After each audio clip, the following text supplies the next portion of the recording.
We're live? We are live. Hello, We're everybody. live. I Terry's appreciate live from an everybody, undisclosed location in witness protection. Pretty much. Yes. Yeah. The voice changer will be added at a later date. Yeah. Oh, shit. How y'all doing tonight? Can't complain so far. How about yourself, man? I know you've been doing a lot of shows and stuff lately, staying busy. Yeah, doing a lot of work, doing a lot of prepping and planning and show running, doing a lot of refereeing as well, and doing a lot of traveling. So I have some very exciting shows coming up. One in particular that I'd like to simply plug right now. If you are in the Washington, Indiana area, coming out and see me referee at the Elite Pro Wrestling Show at the National Guard Armory in Washington, Indiana, this upcoming Saturday. I will see you there. Yeah.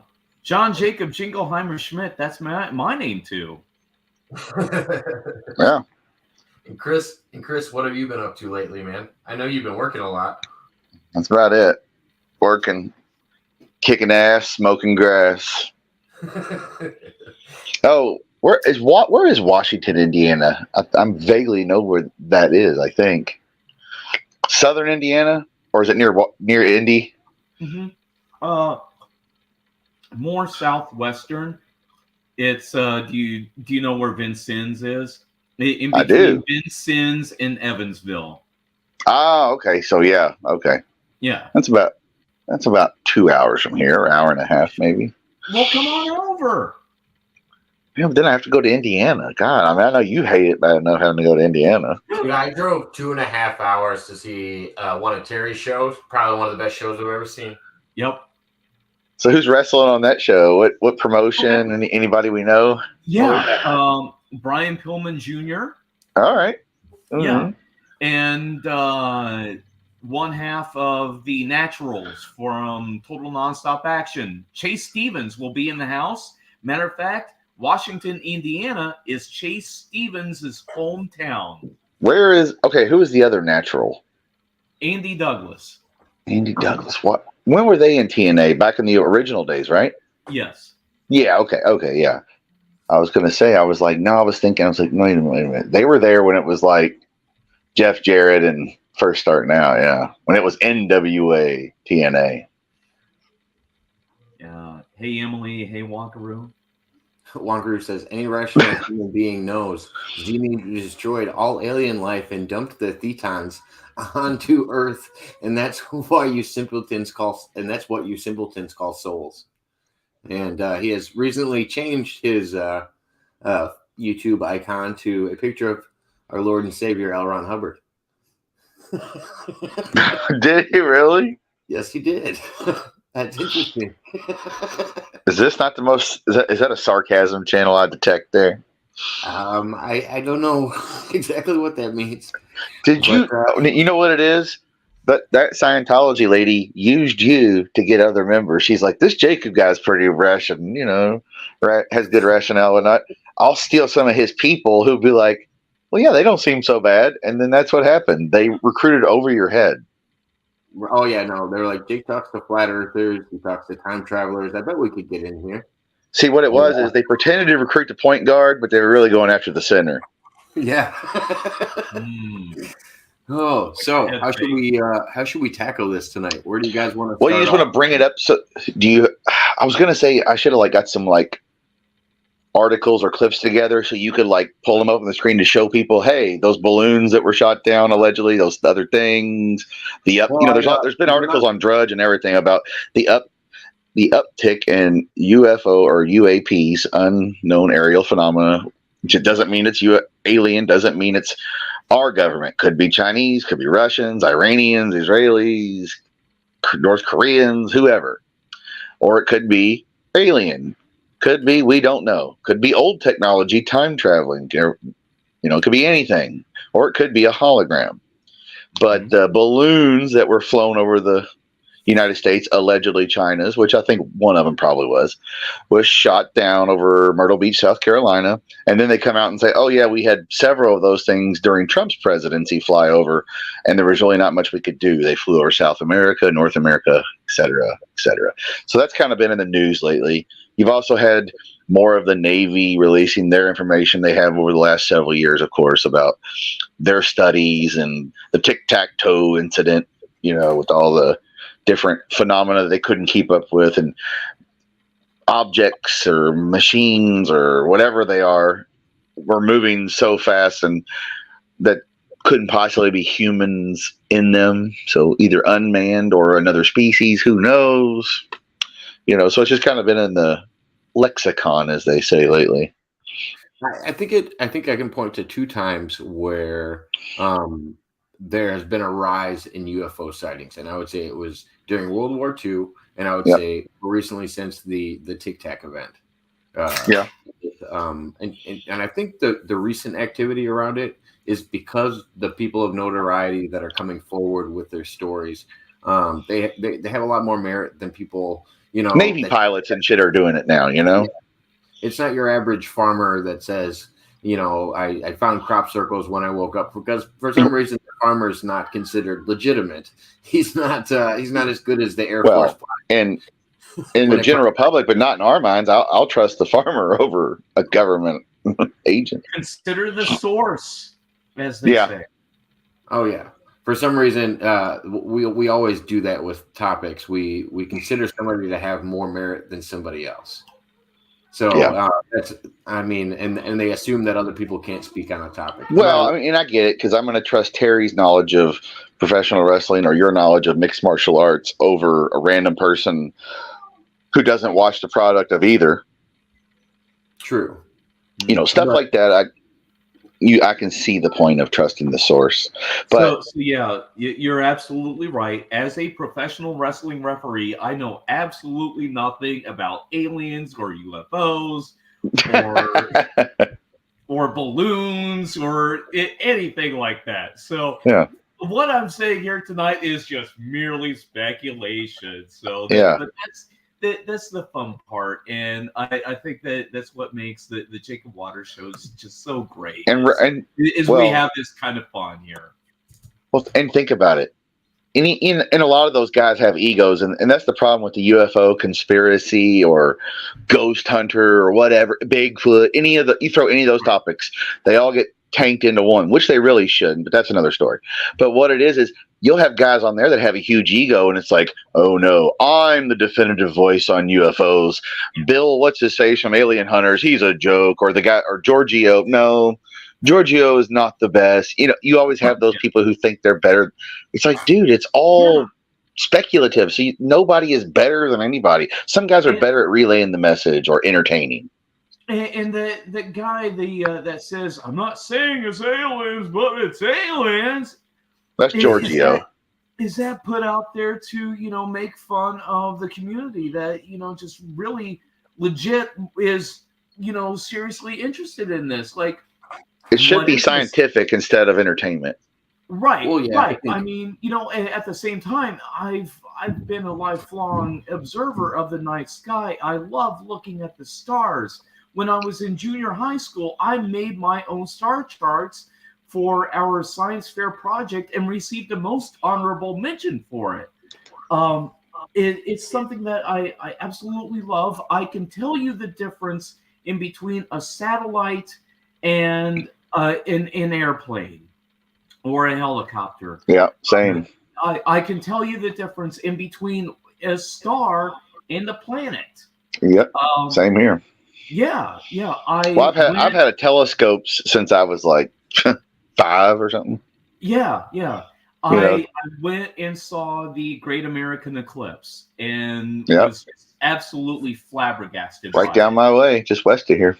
It was one of the most spiritual experiences of my entire life, and I have the videotape to prove it. Were you crying? One thing that I was just absolutely fascinated by that is the fact that I could see the planet Venus right next to the eclipse that was going on. So you picture this. not only are you seeing the eclipse, I but remember you are that. You're seeing right. the You're planet right. Venus. Yeah. Yeah, you're seeing the planet Venus in the daytime sky when it should be like 12 noon. Yeah, because the sun, was blocked out. It was like, whoa. Right, I right. remember. You are literally seeing space in the daytime. It is the most mind-boggling experience to me that I've ever had, and I'm very much looking forward to the next eclipse. We have one coming. We have one coming up not too far from now. Yeah. I can't remember when, but The other thing, back with when we were talking about ancient aliens, is I really feel like they do discredit to the whole field, because they go, ancient alien theorists say, like, so they don't have to have any merit behind what they're saying. Like, they kind of take a cop out. They go, people that believe in this say this, and they're not backing it up with anything after that. It's kind of just theorized. I know I do like the shows because of the guest. Now, Bill. Good guess. Oh, Whoa. Hello, Mr. President's here. Hello, Michael. It's only 2023. 2023. Well, in theory. Ancient alien spokesperson Jacob Waters says, Mr. President. But you know what I mean? Like, some of the guests are good. Like Nick Pope, the former defense minister for Britain or whatever. People that are like, give it some credibility, as far as like, where people can't just go, well, this is some crazy redneck like me from Kentucky. He doesn't know what the fuck he's talking about. They'll listen to the guy with the British accent who was in the defense ministry. So I get the idea of the. I think Pope was bought out though, but I do think he had good qualifications going into it. I think Pope was bought out though. Well, I'm not debating whether he was or not. I'm just saying that at least, and it's not just him, but there are good. Linda Moulton Howe, I liked her. There's some decent people on there. Because hers is more like she's the basis of Jodie Foster for Contact, with the SETI program and all that, which is a great program. Mm-hmm. True. So, Michael, we're talking about UFOs tonight. I know you wanted to get in on this a little bit. What do you got for us on the current activity with UFOs? What you think about maybe the balloon incident going on? Or just the sudden rise in what people are seeing in UFOs and APs, is that the other term for them?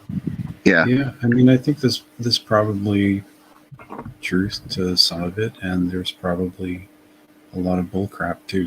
It's obviously a mix of both, but I think that we probably have to look out for most is when the government starts saying, "Hey, there's UFOs. There are UFOs. There are aliens. There's all this stuff going on, and we've captured it." And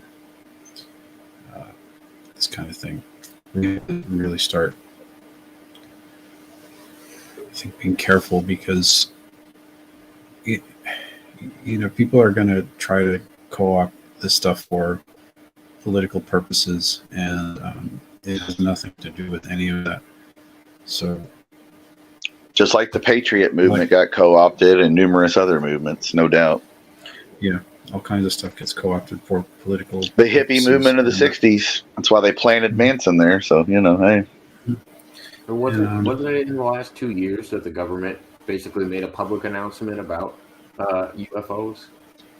Within the last 4 years, they officially said, yes, we are studying them. They released all that Project Blue Book, documents, and the video, the Tic Tac. Yeah, and at the time, there were all of these memes that said, yeah, the U.S. government just admitted that UFOs and aliens are real, and nobody cares. Right.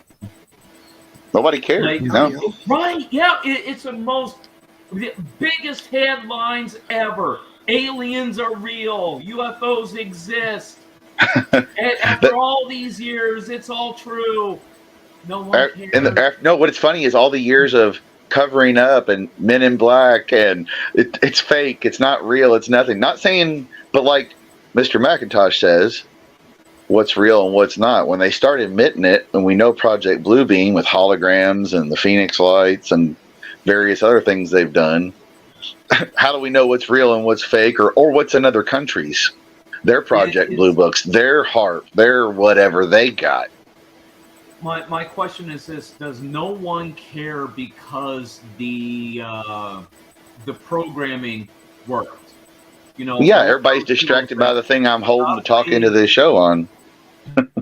Right, like Unsolved Mysteries and Sightings, and just all these shows after shows after shows, and program after program after program. Of course, we all know that all of these UFOs are real, and there's aliens, and all of these sightings, and unsolved mysteries that we have absolutely no idea. Now they come out and say, yes, it's absolutely real. And nobody cares. Nobody cares. Except, well, not nobody, but the general public. Yeah. General public doesn't seem to care. Yeah. When they start claiming it as and on theirs, top of that, here's one other question. If they did care, what are you going to do about it? Nothing. Yeah, right. What were you saying, Michael? Where you're going to sit in your bedroom and talk on Zoom and StreamYard and on YouTube, and that's what you're going to do. What were you Just saying, that- just Michael, that about it when, being theirs? well, when any group, party, politician, whoever starts kind of claiming ownership of the UFO phenomenon as though they're the be-all, end-all of everything to do with it, you kind of have to really be skeptical, because I mean, this subject is way bigger than any government, any country, any person, any political party, any of this stuff. And they're going to try to do that. They've already been trying to do that. Like, I mean, you see, for example, as if you look at my history on talking about the subject online, you'll find that immediately people started attacking me and trying to discredit what I'm saying for political purposes. Like right away in the very first, second, third broadcast that I ever did about it. And so you kind of have to really be careful of following people and sort of like assuming that they know everything about the subject, because there's so much to know about it, and there's no real authority on the matter. It's not a government, it's not a country, it's not a person. We all have little bits of the puzzle and little pieces of the picture to add to it, and that's really it. Everybody's viewpoint and everybody's belief about it is equally as valid as anybody else's. So. Yeah, that's a good point, because I mean the majority, like all of us right now, we talked about that earlier, are kind of just speculating off of like the information that we've heard about it and the assumptions that we're making about it from the little bit that we might know about it or that we've heard. Like there is no definitive answer, and anybody that says they have the definitive answer is probably trying to throw you off the definitive answer. or they're disinformation agent. They have an agenda because they work for private entities, the military-industrial complex, the government, the corporations, anybody, another country, or the aliens themselves. Who the fuck knows? In other words, they've been programmed as robots. Or they could be a drone or a droid or whatever. I mean, anything's possible. Or they could be a presidential candidate trying to get you to vote for them and that kind of thing. Like, I mean, yeah, if only there was a guy who we thought might run for president in the near future, Jacob. What was that? I said, if only there was a guy we might thought would be running for president in the near future. Yeah, they might be. Well, I happen to be doing that, but I don't claim to be an authority on the subject and the be-all, end-all of the matter. There are other people doing that. Can you guys hear me? And some of those people have tried to discredit everything that I've said about the matter without even hearing me out, just for political purposes. And I think that's something we really have to watch out for. Yeah, we can Or hear you. you Andre. can see- Hello? Yeah, I we can't can hear hear you, you. man. The Can whole you hear us? Okay. everything is frozen. Oh, is it your? Everything's frozen. You're not frozen, Iron. Just Can you guys hear reboot. me? Huh? We can Yeah, hear try you. to- Just try to- reboot Oh my goodness. or kick him out, Jacob. He might have to reboot that way. He Hello? might not be able to get out if his is frozen. Oh, gotcha. He's gonna reboot. He's gonna kick you out so you can I reboot. don't know. I don't know if he can hear us, but if you can hear us, yeah, just reconnect to the StreamYard link.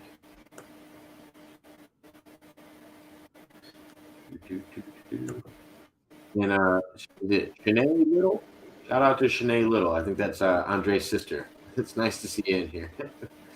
That's fun. But yeah, no, But yeah, like you say, you can't trust just like, well, I like Giorgio, or I like who's the guy who says oh fuck, I forgot. Now of course I forget his name. The guy who thinks he's Edgar Casey, it looks like Terry. David Wilcox. You know, yeah, where it's like people they're so definitive that they follow this one guy or this other guy on the subject. No, or the Japanese astrophysicists always on the show, you know, Miro or whatever. It's always like, oh, I follow this guy or whatever. Then they want to fight because they think their guy knows more than you or your guy. It's like, no, that's not the point. It's really divisive, and that's what happens. You know, I've seen it, I've experienced it, and it's really weird. It just doesn't seem like it's helping anybody get to the bottom of the subject. No, and that's what I just said. I said it needs to be, instead of UFOs being entertainment value, which they are entertainment value. I'm not saying they're not. It needs to be more looked at from the government and the scientific community, the universities, the corporations. It needs to be looked at as a scientific thing, just like we would study medicine or environment or whatever. Yeah, or the ocean, or right. Exactly. Mountains. Anything. The study of electric. I don't know. Anything. Just anything. You professional, I guess is the word, with class, not you're a crazy redneck because you think UFOs are real and Bigfoot could be possible, or time travel, or anything. You know. I mean, come on. We all know this. Yeah. Well, people shouldn't be shamed for thinking. That's what it is. You're shamed, or say they say you're dumb or you're uneducated or crazy. They call you crazy or dumb because you think. Yeah. Well, I grew up in a very big city, and I went to Harvard and Cornell, and I have worked for the government in the past, and I do believe that there is extraterrestrial life, if you want to call it that. Even I don't even know if that's an appropriate word, because plenty of it resides right here on the planet and inside the planet, and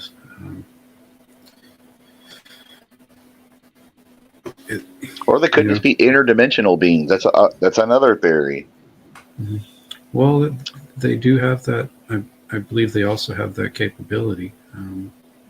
We ourselves have higher dimensional capabilities. It's not really that weird when you think about it. I mean, no.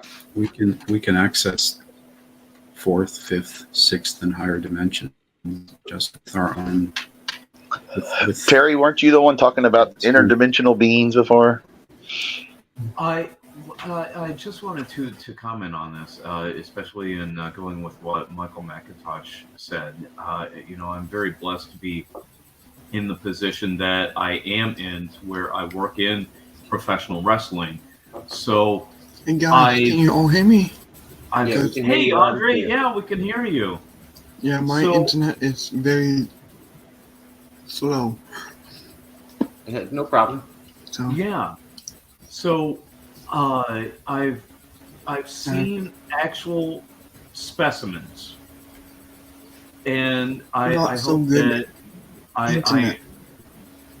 Hey, Andre, could you go on mute for a minute?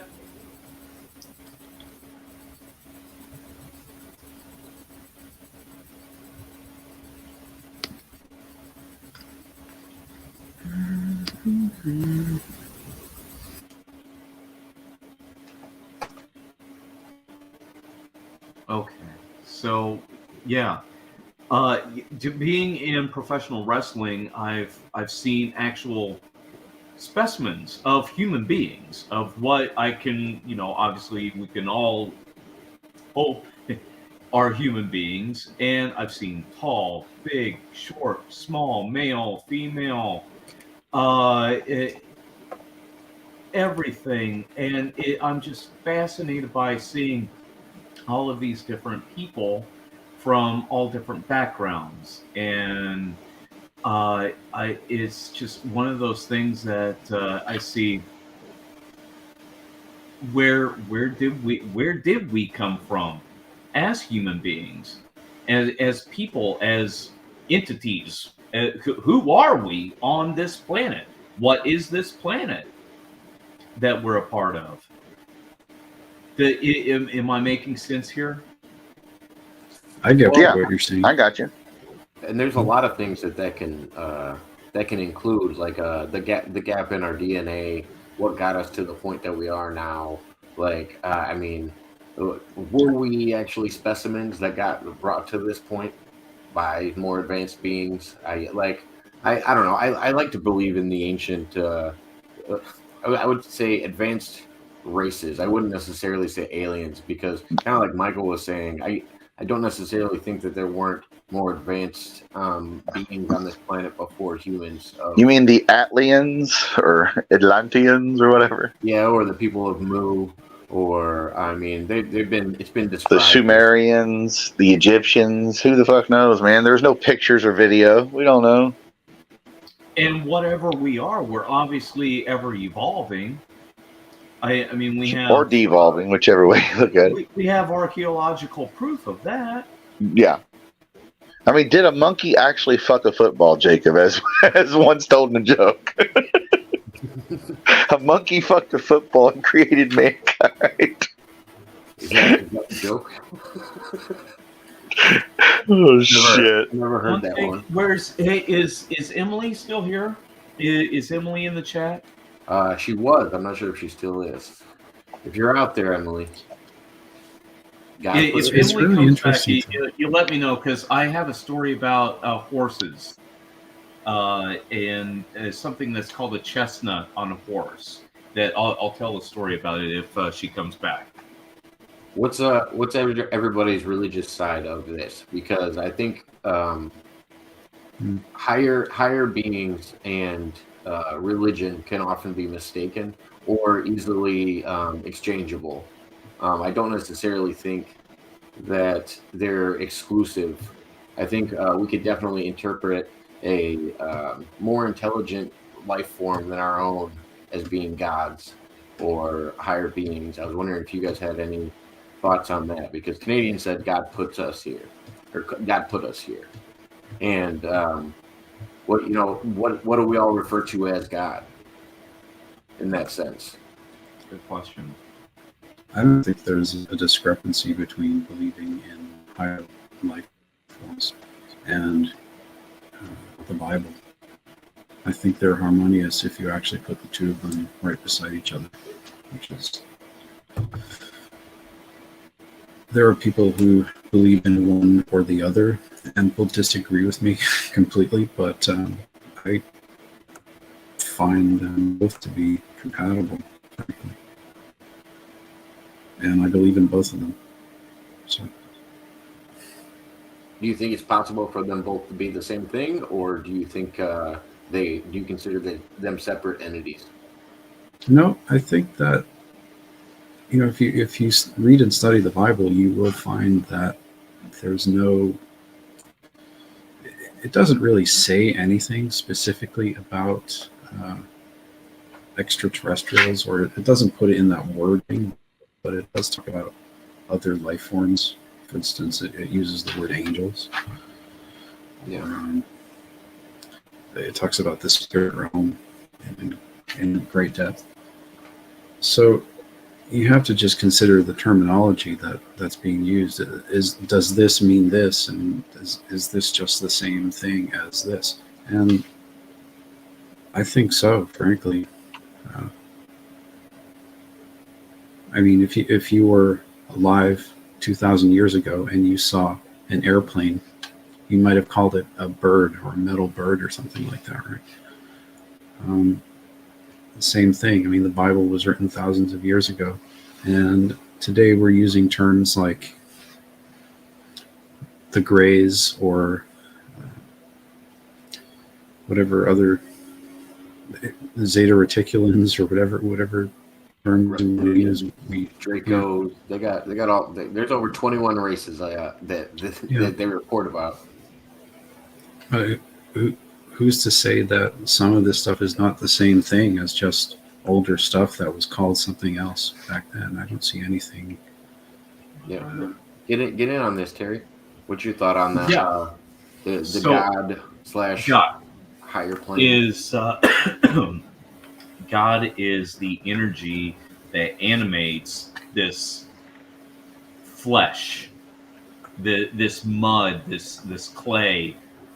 Whatever we're made out of, the earth, that we somehow took in all of this food and somehow got this body here.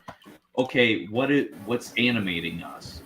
It has to be some kind of energy. Okay, where does that energy come from? It has to be some kind of interaction in between the earth, the ground, and the sun.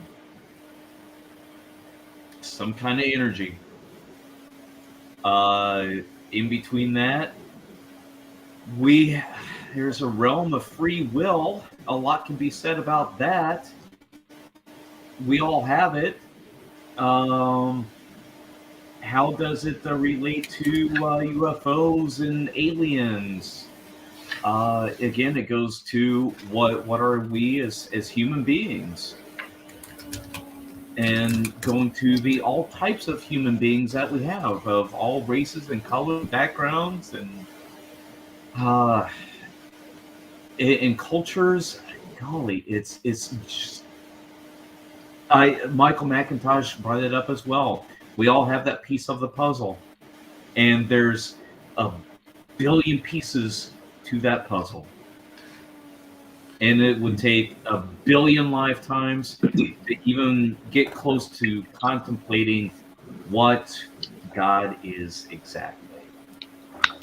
How phenomenal, right? Yeah, we don't even understand ourselves. What was that?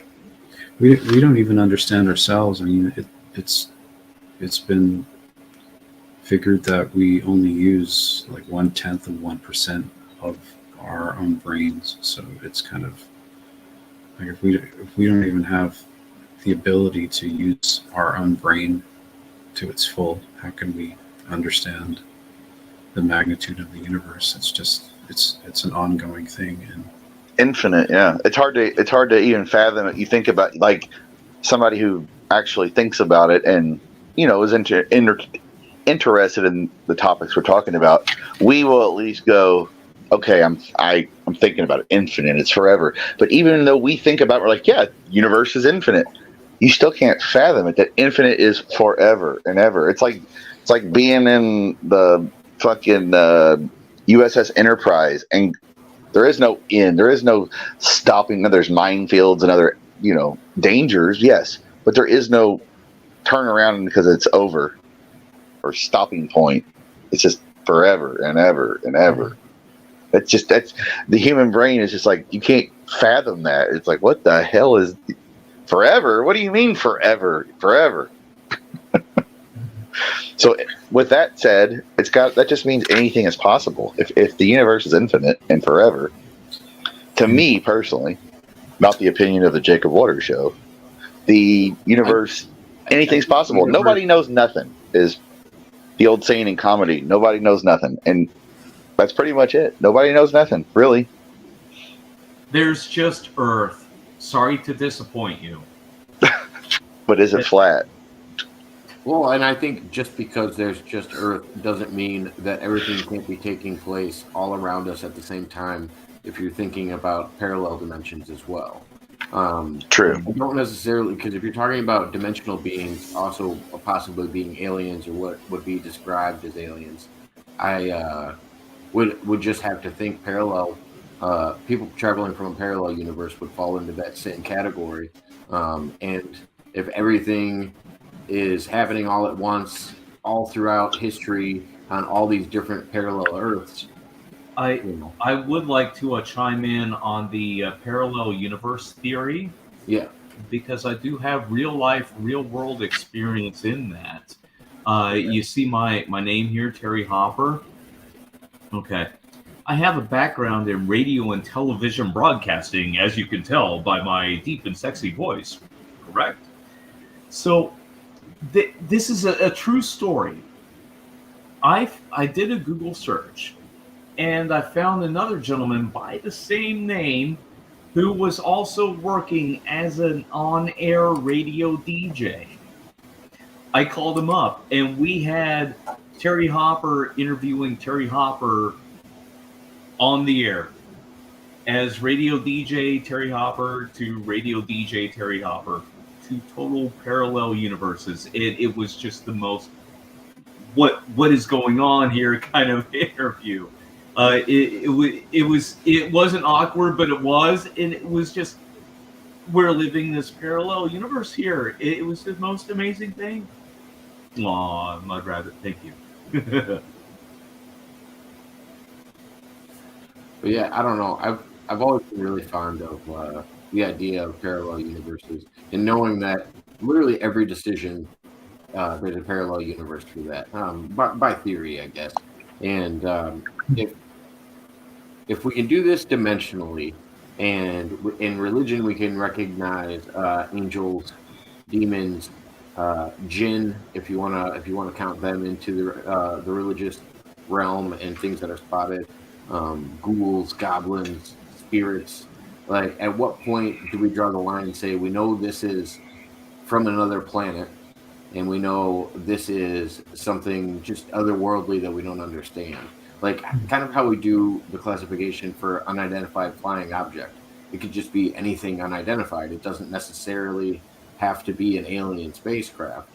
What makes that distinction when it comes to, like, visually seeing what's the classification for it? I guess humanoids, or I think that would be the vague classification of seeing something, a humanoid or a flying humanoid, or I just don't know. Are you talking about the ones where it's like the alien class where it's like they take humans and take their DNA and extract it and make a humanoid?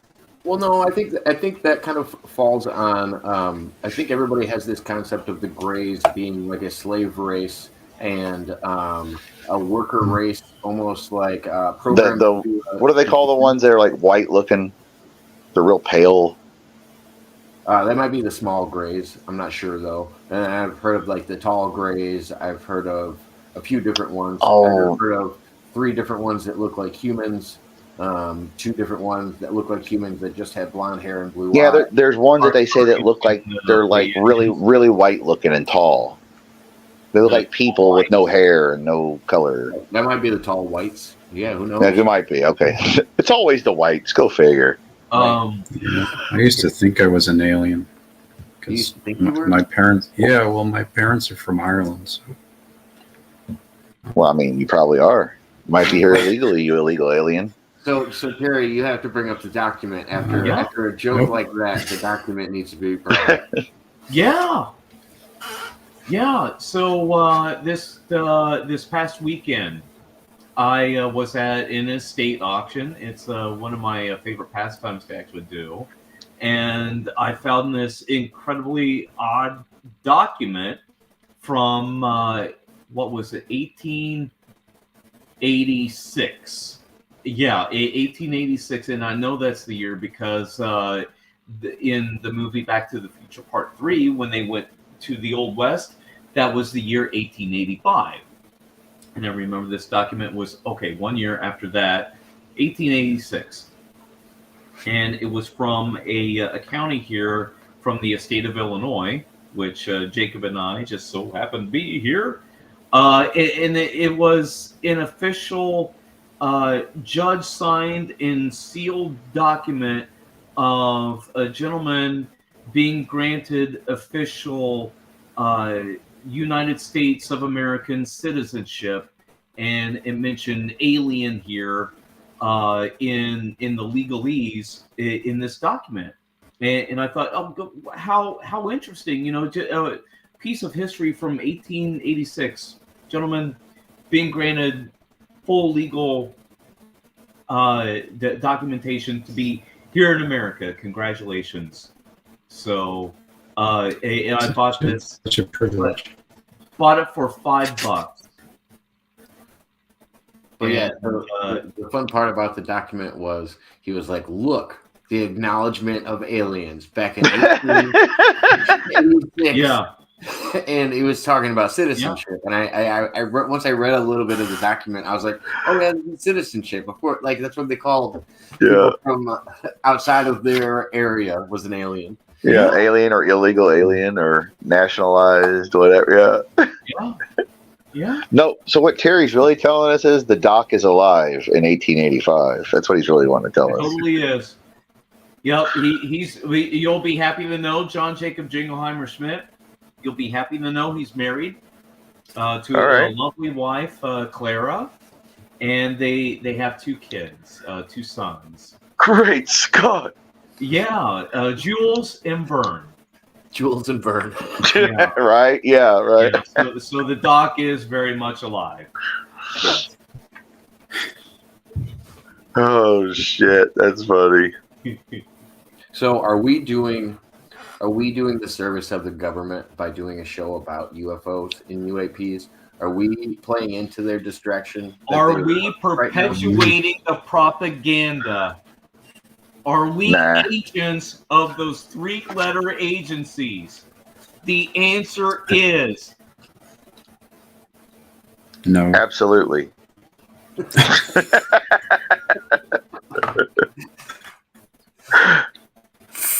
Hey, they pay better than Jacob does. What can we say? Right. I think he's being silent. Yeah. But we're all in agreement on that, right, guys? Right. Yeah. Well, just having. What's funny is that dude that they came to his house and took all his computers that lives out by Area 51. What are they worried about if they're acknowledging this shit? This guy didn't do anything illegal. He took pictures from not on the base. He didn't trespass. You're allowed to take video on top of a mountain. He took pictures from miles away, and they kicked his door in and took all electronic devices and all that out there. What do they have to hide? If they're acknowledging all this stuff. You're talking about John Lear? So, no, this is a recent case. This is a recent case, not John Lear. But why are they messing with this guy, to confiscate shit and acting like it's all sealed and he can't even get his phone back? His phone didn't even have any pictures. He had a website where he'd take pictures of all the experimental craft. He had a spot out there. He lives by it. But the FBI and the stormtroopers came kicking in one day, and it's been like a year or 2, and he still won't even answer. He's going to court. Like, he's going to take it to the Supreme Court if he has to. But what do they have to hide? If all this shit's coming out with, well, we don't know, and there's this and that. So, and he just got pictures. It was on a website. The pictures are out there. I can't think of the guy's name. I'd have to Google it, which I will at a later time. I looked that up. I know I'm, not too familiar with the case, obviously, but I heard about that. Yeah, it's very Mud Rabbit. Yes, I've read about it. They interviewed him. I think this is a huge distraction, getting us to think about UFOs. Or maybe that guy maybe that guy took some picture of something he didn't know what it was, but they're like, oh fuck. So I kind of and this is the shit they're distracting us with, his balloons and Tic Tacs and whatever. Here's honestly my first thought when this whole balloon thing first came out. And I thought, okay, is this something to where they are revealing that, hey, everyone, do you see this balloon? And do you see all of these attachments that are hanging from it? Right. This is what it really is. Hang on. This is what it really is. So this is the reveal before they could actually have it be a part of what this is just my theory, my first thought. it was the reveal before it could honestly be a part of the Project Bluebeam. Right. So you have to get these balloons up into the air, and then from there you have what's called a triangulation with lasers and light shows from, and who knows what else with Project Bluebeam. Like I guess the balloon Pointing could give up you at these a balloons in the sky, and those are your UFOs and your big war, whatever you want to see up in the sky. Big reveal. Guess what? It's all balloons. No chance to get into it. but not the laser or whatever below that's really doing the work. Yeah, exactly. Go ahead. Yeah. If you were actually studying something, would you try to capture it and bring it down a certain way, or would you just get your biggest missile and send a $2 million missile for a dollar store balloon? Again, going back to my theory. Again, let it go across the whole sky. You let the civilians see it. Again, they're pointing right directly at it. Hey, everyone, do you see this balloon? Do you see what I'm taking from it? This is what it is. They're more likely to believe you then. That's what really got me. They're not hiding it. Can we all agree on that part? That's true. They're not hiding it. They're not. It's very open.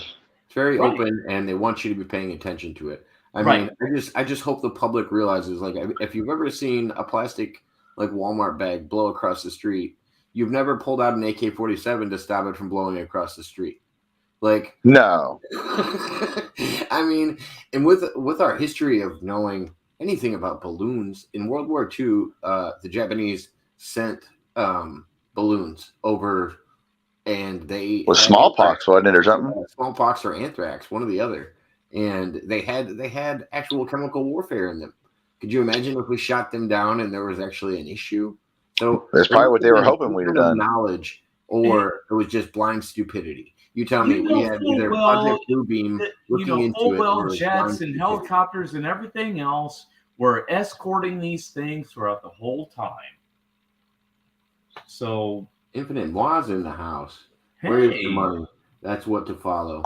Well, and think about this. Isn't it funny that the last time there was some kind of like serious, or let's just say the first time in our recorded history of recent times, the first incident involved what?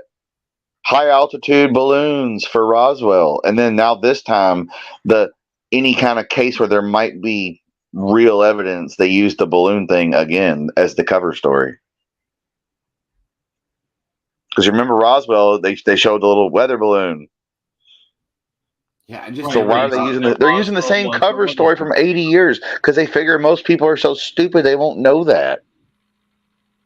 Yeah, I just never thought we would waste that much time on balloons. I really don't think that's our most advanced technology that we have. No. Why would it be? Get the fuck out of here. We're going back in time. We're going to start using Zeppelins again. Fuck. Is the Kaiser going to take over Germany again? What the fuck? Honestly, that was my second thought. After that first thought of, hey, look at this balloon. Look at what it really is. My second thought was, okay, if they're really honestly allowing it to go fully across the whole continent here, are they legit doing studies, high altitude studies, to bring back dirigibles? Because, hey, the space tourism industry, if it's real, that's going to be huge. High altitude Zeppelins. High altitude tourism industry, get them up there. Who wouldn't want to go all the way up there? Do you want to fly in the U-2 spy plane? Gosh dang it, I do. I'll tell you that much. That's a fact. Can I go up in the U-2 spy plane? If you're listening to it and you can get me hooked up with that, I would love to. Please. I'd rather go in the Blackbird personally. One thing we can be sure of is... Are you kidding me? Why do you want to go up in that old piece of junk? Because it goes faster than a U-2. One thing we can be sure of is that America will find a way to turn it into making a buck. Yeah. That's what Infinite Moi was saying. He said, follow the money. That's where it's at. Right. Well, that's what they said about Watergate. What You know, started I mean, in the who military cares? is now in the civilian. We've got advanced technology from an alien race. Let's turn it into capitalist venture. It is the American way. Yeah. Very We much. developed fiber optics 60 Hey, years kid, ago. want to ride in a spaceship? We $50. developed fiber optics 60 years ago, and now we're using weather balloons. That's what I'm saying. They use the same cover story that Roswell had. It's advanced weather balloons. I look at that wreckage and I'm like, that looks like the Roswell staged picture where the guy's holding a memo and then they zoomed in on the memo and it says disc-shaped object, bodies, because they didn't think about, what was going to happen with computers in the future to zoom in on that shit. I'm gonna take a 5. You're fine. I'll pick up the chat a little bit. Yeah, Sopranos fan. There was an issue, and Aaron's channel did get taken down. Here, Mud Rabbit just shared the Rumble channel, but yeah. Whose channel? Aaron Moriarty. Oh, okay. Yeah, that's the guy. guy you follow. Okay, yeah. Yeah, it's kind of the one who me, Mud Rabbit, Terry, Michael Pena, and a few other people all kind of met on. And yeah, YouTube just woke up one day and just kind of wiped all of his stuff and said it was violence or something like that. He's never had any like violent talk on his program, so I would defend that guy to the end. He's the most kind guy. All he does is Elvis impressions and talk about conspiracies. Like I don't think he has an ill bone in his body, but I don't know. Thank you very much. And hopefully I can help him get connected back with his YouTube content. And I hope. So what did he do that they said? Okay, you said violence, but did he threaten somebody or something? They didn't explain it to him because it was I don't think he was talking to a real person. Ah, so somebody trolled his ass. Yeah, so if you get multiple reports, they'll just block you until you defend yourself. Yep. They do it out of precaution instead of risking. And then they don't even have to look into it unless you give them a reason to. Right, unless you're like, hey, motherfucker. I mean, hey, Bolin lost his channel for stupid shit like that before, where he had to like wait a day or two, Yeah. So, and it's not just, and he doesn't talk about any of this shit. He just talks, left, right, paradigm, and wrestling, and give me money, whatever. So it's not like he's talking about controversial shit. Yeah, shout out to Leah for being in here. Infinite Moi. How many's in the chat? I haven't seen you guys in forever. How many's in the chat and YouTube? Do you know? What was that? How many are in the chat? I got 2 YouTube channels up right now. I got the old channel up right now, so we're getting some of our guests that interviews. And I try to separate my newer channel as more gaming and just kind of promotion and stuff like that now. All right.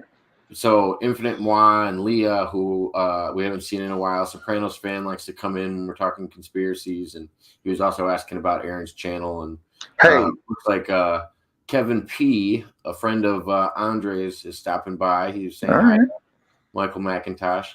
Andre's had two friends and family members stop in tonight. So now, if his brother stops in, we'll have the trifecta, won't we? Right. Hey, if the lovebirds pop in, we'll have the whatever quadrophenia or whatever whatever they call it. Yeah, they like to like and subscribe or at least send hearts. They're lovebirds. Well, they peck at Rondre. Now, as far as like the Project Bluebeam, we know, we've heard about it, this and that, and whatever the new project is that the consensus amongst the conspiracy quotation marks community is that they're getting ready to set up. Alex Jones is saying it, the people of that communities and those types, they're setting up for the fake alien invasion. They're going to use have fake alien ships killing each other in the sky, and they're going to be our overlords and one world government and which, we've heard that forever, just different ways it might happen. I get it. So do you think if that community is saying that it's a fake alien invasion, then what are they hiding? What's the real goal? You know, is it that they're trying to control? I mean, what's behind that idea that it's going to be a fake alien invasion? They're using Project Bluebeam type technology, etc. I'll wait in advance. What anything that, and could you be a little bit more specific here? anything that veers from the political narrative that this so-called community espouses is immediately lambasted a lot of the time, because these people a lot of them are basically hippies. Speaking of, I resemble that remark. I was gonna say, I was rolling up as you said that. You made me look up.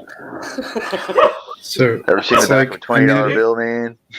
If it doesn't fall in line with the political narrative that they want to promote along with it, then it doesn't matter. It could be completely true. It could be the real thing, but they're going to attack and try to get everybody to dismiss it regardless. Terry, what I was saying is, yeah, why is it the theory that we're being set up as a fake invasion? Is it the idea that they wouldn't possibly release anything that's real? They're just tricking us. Is that what I mean? Well, it could be real. I mean, if it's real, what if just think that they don't like so of course fake news that you don't like, right? I think I missed a little bit of that, Michael. Yeah. Try reconnecting. I don't know if there's a connection issue going on. It's the alien conspiracists interfering.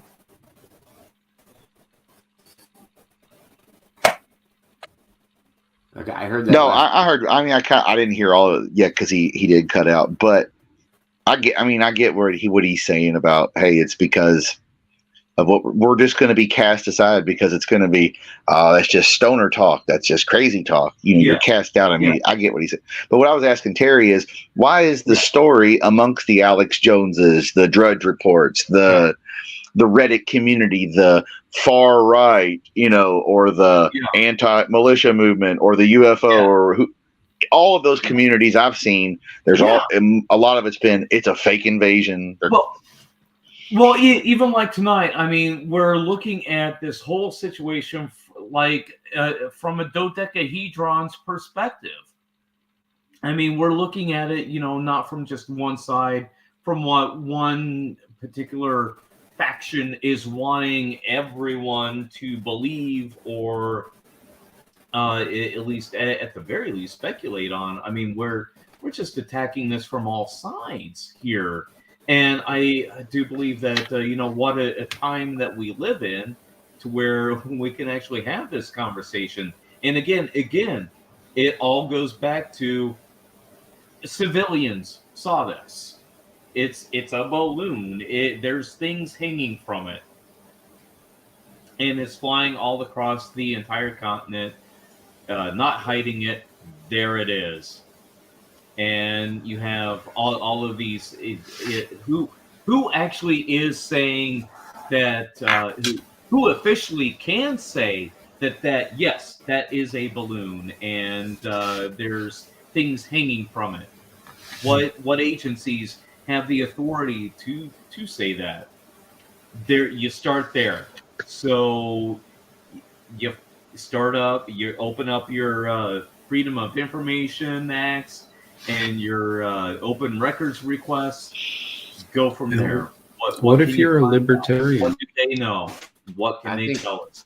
And who's the authority here? Let me jump in on this. Regardless of whether it got shot down or not, who has the authority to say exactly what it is? That you get down to that. You answer that for me, and I'll give you all of the answers you want. What if you're a libertarian? You're a libertarian? And What? yeah, and you Where's realize that? that none of these agencies have any authority. There's- Just made up things You're that- absolutely right. Yeah. What if the agency that is just making that up? Well, no, I mean, well, that's Yeah, what and we how do. are we to, have the transparency to know that they're telling the truth to begin with? They're no more federal than Federal Reserve, just like the Federal Reserve itself, or federal. Just like I said, the Federal Reserve and a lot of those agencies are no more federal than FedEx.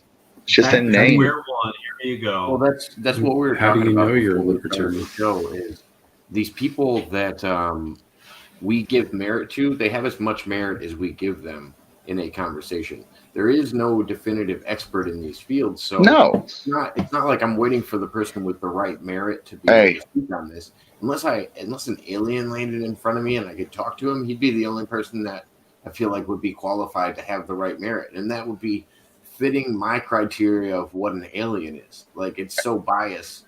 Like, there is no person that would be considered to have merit in this subject. Like, I should have brought a camera. Well, Hey, next it's like- I'll it's bring like- a camera. next time you'll bring a camera. Yeah, I'll try to keep my camera ready for next time. So, but here's the I thing: mean, like, but- it's as simple as that. When you say, and you ask somebody if they believe in UFOs, and you say, okay, what would it take for you to believe in a And UFO? Would that even prove you it? go, okay, I need to see a picture of a UFO to believe a UFO. And then But you show believe me- in Jesus or Muhammad or Zeus or Xenu or whatever without a picture. But they can show you a picture, and then Sure. your frame of reference will change. You'll want more evidence to That's true. tell you You that have it's to get on the rank of the close encounters. Like, is this a close encounter of the first kind, second, third, fifth? What degree are we on here? And, So- I got a pretty good picture what, of what Jesus. do you take as a human to believe in that? You know what I mean? What level of contact, first contact, second contact, whatever, what contact does it require for you to believe in said thing that you're encountering? Probably on the level of what Billy Meyer allegedly experienced, which I fairly take as accurate. So, according to Billy Meyer, he had several experiences with a Plajaran, part of the Pleiadians, from the Pleiades, which is a star cluster near the Orion Galaxy in the Swiss guy. southern sky. Yeah. Came down, Samjis, I believe, was her name, and she identified as a Plajaran, and told Billy Meyer about how the spacecraft works, interdimensional travel, and all of these spiritual thoughts. And you can look this up on YouTube. Hey, another one that even Mr. McIntosh might even remember is the one who met with Eisenhower, Valiant Troy. Valiant Thor? Valiant Troy. Valiant Thor, my bad. Thor, Valiant yeah. Thor. From I The might guy's have met the him. alien that lived here, but stayed here for quite a while. Met with Eisenhower, made the Yeah, agreement. Truman. Truman, yeah. Sorry, Truman. I think he stayed until Eisenhower, but whatever, Probably you know. Both. Yeah, probably made an met agreement. Even Jackie Gleason, the actor, got to meet him, I probably met him. and Richard Nixon, because Richard Nixon took Jackie Gleason to the base in Florida. Can't remember which one, and he got to meet the six-fingered Valiant Thor. He looked just like us, but he had 6 fingers, evidently. So if somebody like that rolls down, and we're walking at looked Wright like Patterson, if we're rolling at Wright Patterson Air Base in Dayton, Ohio, with Valiant Thor or Jacob Waters Thor or whatever his name is at the time, then I'll believe it. Did he look like just a regular human? Yeah, Could yeah, have been mistaken for. yeah, exactly. People thought he was a human, but they looked at his hands and saw an extra finger. Well, they supposedly And he had was also pictures of very him muscular, sitting at a table. very well built. Right. I might have met him. Like built like a wrestler, a well built wrestler. Yeah, Like because they said Superman, kind of. he also said Yeah. something about because back then, of course, everybody smoked cigarettes. He even said, like, what are you doing with those carcinogens or whatever? Like, he didn't understand. It was like, why are you using this old technology with like steam and gas, and you're smoking like carcinogens, which they are, as Jacob smokes. But those aren't as bad. It's different. He's not smoking cigarettes, obviously. But I'm just saying, it was funny because you were smoking as I was saying that. But yeah, no, I could see him being like that. But I thought he had that like ideal like Nordic look, like blonde hair, blue eyes. Right. I believe he was big and pale. Pictures of him supposedly sitting at a table with other people in a meeting or a briefing. I was wondering if Kevin could go into maybe a little bit of detail on Randy Kramer. That name sounds vaguely familiar. I know about Randy Kramer. I was going to let everybody field this if they wanted to. All right. And if Kevin would like to write in the comments, yeah. Michael, have you heard of Kevin? Have you heard of the gentleman that Kevin's talking about? Randy Yeah, Kramer? I have. I might have spoken with him briefly. Also, actually, I'm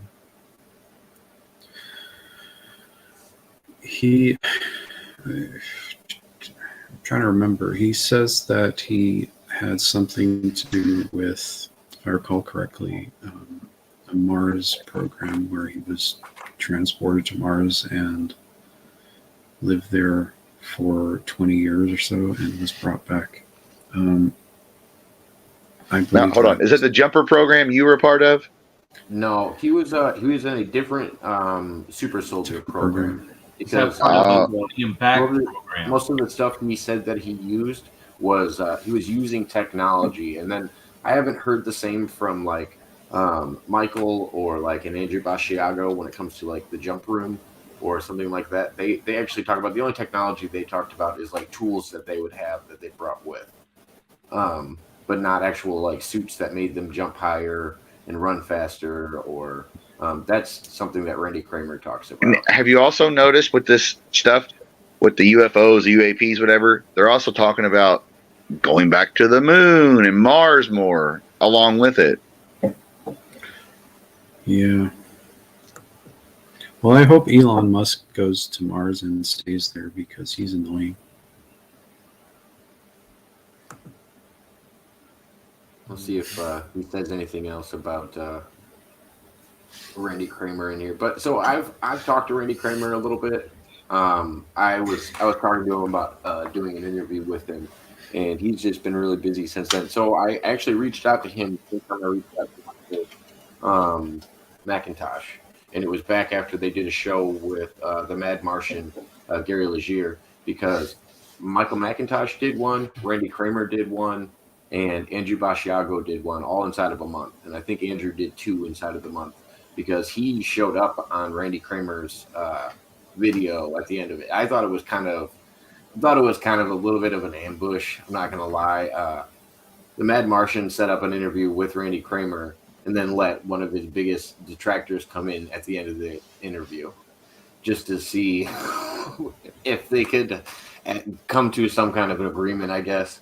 But it didn't go well, and that's why Randy Kramer doesn't usually do interviews. Was that on your channel? No, not on mine. Another show that I frequent that goes by the Mad Martian, and Michael's been a guest on there. The host's name is Gary Legier. He's a decent guy. I talked to him. I've heard that name before. Yeah. I would. Before I forget. I got to ask Mr. McIntosh something before I forget. Did you ever have any work contacts with the guy who started the first Earth Battalion, Colonel Jim Shannon, the Men Who Stare at Goats guy, super soldier? Did you ever work with that guy? Doesn't ring a bell, no. Okay. I would, if I did, I would remember something like that. Because people out there, if you've ever seen the movie with Jeff Bridges, which it's a great movie, the Coen brothers, The Men Who Stare at Goats, it's a comedy, but it's based on the work of the First Earth Battalion, the psychic soldiers, the remote viewers, that kind of thing. Nope, doesn't ring It's a any good book bells. too. John Ronson, who's been on Alex Jones and different people's, George Norrie, Art Bell, whatever. It's a good book. At this point, I've been able to remember basically everything I've ever experienced, and I had some very difficult issues with accessing my memories because I had traumatic experiences to work through. But I can remember my whole life at this point, and I don't remember anything like that. Okay. So I was just curious because I know that name. People know that name, and it's not the same program, but it's psychic soldier, super soldier program. that doesn't mean it's not real, or it's just No, I don't know if it is or not. It's a very interesting book, and the guy was really, Obviously. the guy was a hippie basically that was in the army, and it was cool. Yeah. I mean, as I've said earlier, I don't think anybody can claim to be the authority on any of these issues. So just because someone says they don't remember anything about it or doesn't know anything about it, it doesn't mean it's not real. I'm just right. Everything I've ever talked about is just my own personal experiences. And that's one thing I will say about you, off subject here, is that I've never heard Michael McIntosh try to be like, oh, you don't know what you're talking about, so and so about time travel, because I know it's this way. He just kind of tells his story and doesn't try to discredit the other people's stories, at least from what I've seen on Jacob's channel. Yeah, because that would be absurd, frankly. That would be the height of egotism, and I'm just not like that. Now, do you think the idea of going to Mars and all that with, the SpaceX rockets, that kind of thing, since we're talking about the UFOs and all this, there's been more talk of Mars, and we're going to go back to the moon within 5 years and this and that. And do you think that's just a distraction to siphon money, or a distraction to keep the people thinking about it? Or is it just I don't really even have an opinion on it, honestly. Yeah. Well, I think Elon Musk is going to go to Mars within the end of this decade. I think that's pretty much. Terry, what's your thoughts on it? I don't even believe Elon Musk's that car in space. I call BS on it. That's green screen. That's psyop. Yeah, not buying it. Certainly could be. And I believe that's because eventually it's going to come out that the other guys, that 4-letter agency, that's BS as well. So you're in the day and age of the Smith-Mundt Act, which was passed a few years ago. Essentially, hey, we can all lie. So what you see is what you is not always what you get, and it's made up. So who knows what the truth is anymore? So then there will be a Elon Musk psyop.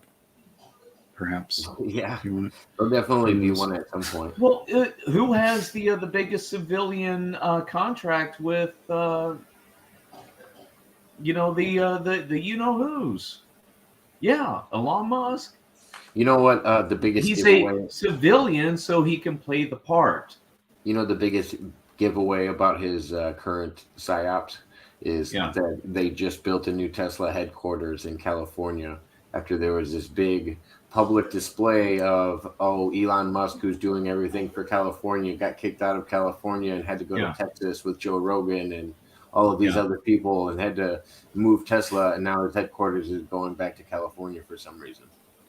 It is? He's going back? Yeah. Why? Why is that? Did he get a tax Why would he credit go or back what? to a place that basically kicked him out? Why would he go back? Well, I live in Texas and California, so I can tell you. Where would you rather have a business? That's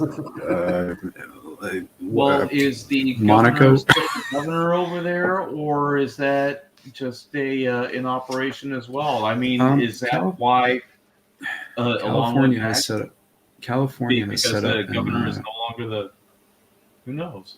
yeah, Who knows? California who's in has set charge up now? what they're California has set up what they're calling an exit tax, where businesses that have made a lot of money in the state, who then leave the state to avoid paying California income tax, like Yeah. moving to Texas, would have enabled Musk to do, because Texas has no state income tax. They've created this thing called an exit tax, where if you move your company out, you have to pay more money than if you had just kept it in the state. So So he's there you staying go. incorporated there with a little shell. Basically, Nice. yeah. Yep, Yeah. pretty much. Or he can just say he's moving, but he keeps everything there, but says he's in California. I do the same thing. I mean, I do the same thing. I have a Texas residence and a California residence. So Yeah. And as long as nobody tries to say, well, you spent more time in this state and the other, that's what athletes do. Yeah. I live in And Florida or I live in Texas. Yeah, I was No doing it income. before Elon Musk. So Yeah. Well, people have been doing it here because I live in Kentucky. They just go get a Tennessee driver's license, no state income tax. And well, I live in Tennessee. And I Yep. see the guy more than Tennessee does. I guarantee you that. Allegedly. it's legal. It's perfectly Yeah, legal. I mean, hey, so, you're just you're traveling, sir. Yeah. He's got a long commute every day. Yeah. Yes, I'm just traveling. This isn't commercial. This isn't commercial travel. Yeah, we're sovereign citizens, sir. So Terry, I have to let you I'm know. a Canadian. Kevin did answer you. He said Randy Kramer talks excessively about the hoax alien invasion, and you could find his videos on YouTube. So I don't know. I assume you'd want to comment on it. After Well, a lot of people have talked about the hoax alien invasion. Yeah. What's this guy? Is this guy's theory any different, or as to why? Or Great question, Chris. Yeah, if you can answer, if you have a take on it, Kevin, let us know. What do you think his angle is on the hoax alien invasion? Because we were talking about this a little bit offline. I'm convinced this is something that the government's been trying to do for a long period of time. And I referenced back during Kennedy's administration that they pitched this idea to him that they wanted to do a holographic image or a projection above South America, and Kennedy shut it down. And that was a little before he got assassinated. And we were talking about that offline. And they were going, well, yeah, there was multiple reasons he was probably put in that situation, but it wasn't necessarily the only reason. But I think that was the first time we saw publicly that the government was just like, hey, we want to do this over South America to cause a scene. And they actually were doing it on a religious aspect. I think they wanted to do something similar to what's it called when they had those 3 prophecies come to those kids? Fatima. Medjugorje. Wasn't it called It's Fatima? Medjugorje. What was the Fatima one? The prophecy Yeah, of that's Fatima. your Catholic thing. Yeah, and they said they had a vision of seeing Mother Mary or something like that, and they got 3 visions. They were talking about they wanted to do something like that, and they wanted to do it over sky, and they wanted it to be more religious based. And so I didn't know if they were trying to do it in a cross shape or a Star of David shape. Like I don't know what the government's intention was with the project, but they wanted it to be religious based, and that's why they were aiming it towards South America. So it probably would have been a Catholic shot. It wouldn't have been a Christian shot. Like most, I would assume if the U.S. government was trying to put a demographic on humans in South America, I would say the majority of them were probably Catholic at the time that they made this assumption that they wanted to do this. So I would assume they would have went for a cross or something around those lines. So at that time, everyone would have bought it hook, line, and sinker. But we live in the time now of everyone has a smartphone, so we're all connected. And we can call BS when we see it. Yeah. I mean, we were lucky to have a president like Kennedy that was willing to risk his life to make sure something like that didn't happen in the past. The question is, do we have people in government that would publicly stop this anymore? Or is it is it that deep in government where they could just do a psyops on us? We are actually propelling this narrative that we're talking about, this alien UFO hoax, and like we're propelling the idea that it's actually real. And the government's loving the fact that people are talking about it. I wonder where we're actually going to fall in the long run of it. Well, not only the government, but a lot of the entities have a lot to gain by it. I mean, you look at documentaries, you look at the tourism industry, you have movies, and everyone has so much to gain from this technology. And follow the money. Where's it coming from? Where is it going? Kevin said he claims that he represents the unofficial government narrative. He says that the Brigadier General asked him to talk on their behalf. Interesting. So so the Brigadier General is acting as like the liaison to the aliens, I guess, or the UFOs. He says that his Brigadier General asked him to do what? To ask him to talk on their behalf. Oh, okay. So some general said, "Hey, the aliens want me to like these beings." I've got a question for Mr. McIntosh, please. Yeah. Okay. Back on the question of a libertarian, and also my question of who is the actual authority here, who can actually say what that is up there and tell us all, hey, this is what it is, this is what it was. Here's why it was up there. Definitive answer. Here you go.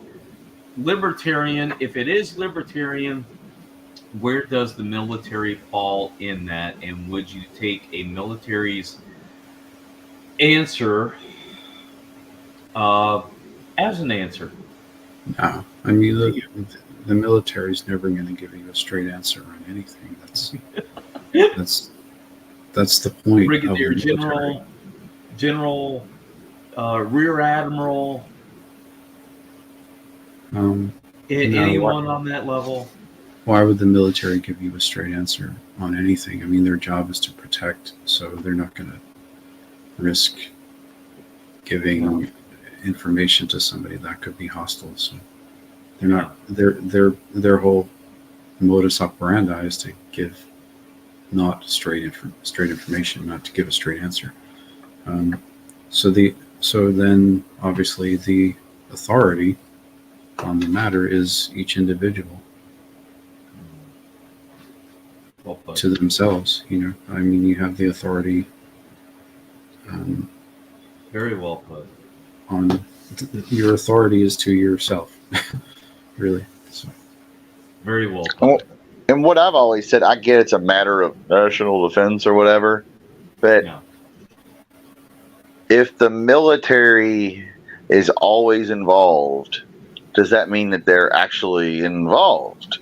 You know, it's like, are they just reactionary, or are they involved all along and they're just trying to cover up their own shit, or private, you know, corporation shit, whatever. So I mean, Chris, what do you think about like what Stephen Greer's doing, where he's doing it on a civilian level, where they're trying to contact that? Oh, that's even better. But now some people are going to say he's a disinformation agent. You were talking about SETI before, and that's not necessarily government ran. Right. It's just individuals like us who report. Yeah. So I do think there's a balance. I just think we don't know the scale of the government involvement because they don't tell us their full involvement. And I think these letter agencies all have different involvement that they don't necessarily disclose to each other. Right. Like, because they all have their own agenda, obviously. We know that. Back to what Michael not only that, it's by design. The checks and balances. Compartmentalized. You know, the right hand doesn't know what the left hand is doing. By design. Yeah, I mean, and that's what President Obama said. Exactly what Michael was saying is we all have pieces of this puzzle. Even the agencies might only have a piece of what they're studying as well. Yeah, that's true. Even President Obama said that there's stuff in the skies that we just don't know what it is, and he was talking as a former president. So it's Yeah, he was just being honest at that point, I think. like, there's stuff we don't know. We don't know what that is. We're still trying to find out. And there's stuff there's stuff some of us do know and some of us don't know, and that's how it is. And I think Eisenhower represented a genuine curiosity, like with his information, that because you could tell he was interested in the topic. He was just kind of like, wasn't he one of the first presidents to actually report a UFO sighting or encounter or an extraterrestrial encounter publicly? And it was just interesting because he had a curiosity of it. And it wasn't like, I know the answer and I work with the government, so I figured out what's going on. He was still curious about what was going on. And it is a documented fact that George Washington had an encounter with angels, or at least right. Yeah. Or was it a time traveler? Yeah. Or was it? Who said, "Hey, fire your cannons over there. Attack them on Christmas. Right. The British will never suspect it. They'll be hung over. You'll kick their ass. It's fucking Christmas. Who works on Christmas? Come on." And it worked. I mean, Boston. I grew up in Boston, and nobody works on Christmas there. So, I mean, right? Well, you grew up in an Irish, German, Italian, Catholic town, just like I did. So, I mean, come on. Welcome back, Emily. Not really. Well, Boston, come on. Yeah. Hey, Charlestown is not very Catholic. Now that Emily's back, can I tell my little quick story about what a chestnut is on a horse? Yeah, get in there, chestnut. Yeah. Do you know what a chestnut is? At least I believe that's what it's called. I say this because when I was a little kid, my parents used to raise purebred Arabian horses. These are the show horses or the parade horses. You can also go on long trail rides with them because they're Arabian horses. They're meant for the desert. So, of course, they can be built for long trail rides. But are you talking about the thing that's on their leg? Yeah. So what this is, you take a look at a horse's foot or its hoof. It's very similar to what we have as humans. You take a look at your fingernails, right, and your fingers. Well, you put your fingers together and you put your fingernails together. You now have essentially what a horse's hoof is. Well, a horse, if you take a look at the side, has a little stub that is up near like the knee, and it's called a chestnut. Well, what that is, it's the little stub of what used to apparently be a thumb. And through evolution, it's now just a tiny little stub that all. Yeah, and some people remove them, some people don't. Yeah. So it's like a dew claw for a dog. A dew claw for a dog doesn't serve a purpose now. I'm used to looking at a horse's ass, but that's no way to talk about Jacob. Take, the appendix in a human being. What does that do? Nothing. Do you think we used to have tails, Terry? Humans? Yes. We have a tailbone. Yes. Allegedly. I don't think because you have a tailbone necessarily means you had a tail. Why would they call it tailbone, Jacob? Because of where it's located? Well, yeah. And because you're a mammal? Hey, you've seen Shallow Hal. There's tails. Yeah, that's legitimate. The guy from Seinfeld has a tail. I'm wagging my tail right now. Yeah. So would you, Jacob? Well, now since we're going to turn the tables here on the host himself. Jacob, what are your thoughts on the whole situation with the balloons, the UFOs, the talk of going to everything we've talked about in summation? What do you believe Do you think it's a psyop? Do you think they're releasing the info now? I mean, I know there's a lot of FOIA for Freedom of Information Act. Don't get me wrong, but they're not going to put anything in there. They still redact stuff from the Kennedy assassination, so they're not going to put anything there that's going to matter. Do you think it's all a cover up, a psyop? Do you think it's they're preparing us for the fake invasion, or you think it's a real invasion? I mean, what are your thoughts on it? Well, As to why? I don't necessarily know why, but I do think it's a psyop, and I do think it's a distraction. I think it's interesting. Like, I was talking to somebody the other day about the fact that nobody knew that Joe Biden was in the Ukraine the other day. Like they publicly announced it, like slightly, but we're like Speaking a lot of of a horse's ass. what was that? Hey, they Speaking of sent. a horse's ass. Yeah, exactly. But speaking of they told Russia that they were flying him over, so they warned to not. Hey, don't shoot him down. You know. Well, it was significant who was in Russia at the same time. And like, meanwhile, everybody in the U.S. is talking about train derailments and fucking balloons. Like, for some reason, everybody in the U.S. is talking about train derailments and balloons. Do you think our train technology has gone down recently? Why do we have so many train derailments? Because they don't upkeep, because of the tracks not being kept properly. It's old technology. Nobody cares. I think UFOs are a small part of the distraction, is what I mean. There's a lot of distractions going on. And I think the media in general is just a distraction. I think very little of the information that we get from the media is considered something with any, like, actual purpose. Like, yeah, they're telling you things, and yeah, the things might have some truth to them. So you're saying it's infotainment, not actual substance. Yeah, exactly. I mean, I'm like, shocked, Jacob. As people that are American citizens, and American citizens are told that we're supposed to be supporting Ukraine right now, we do need to know that our president made an appearance in Ukraine. If we're sending all of our taxpayer dollars over there, why wouldn't the media want to release that to you publicly? Why do we not talk about? And then I saw Mr. Weinstein. He's one of the smartest guys talking right now. Eric Weinstein, I think his name is. He's a former professor. He was on Joe Rogan the other day. He's also convinced that the UFO thing is a whole distraction. I've seen a lot of very smart minds reach out and talk about this, and they go, I don't really want to pay it that much attention. Well, because I don't want to be part of the problem. Could it be that you just saw what it was on the news yesterday and today about, like, Biden threatening China, don't support Russia, Zelensky, don't support Russia, China? Because if China steps in and starts supporting them, that's World War III ready to happen. So is it a distraction for World War III is basically what you're saying. We were talking about it's a distraction for money laundering.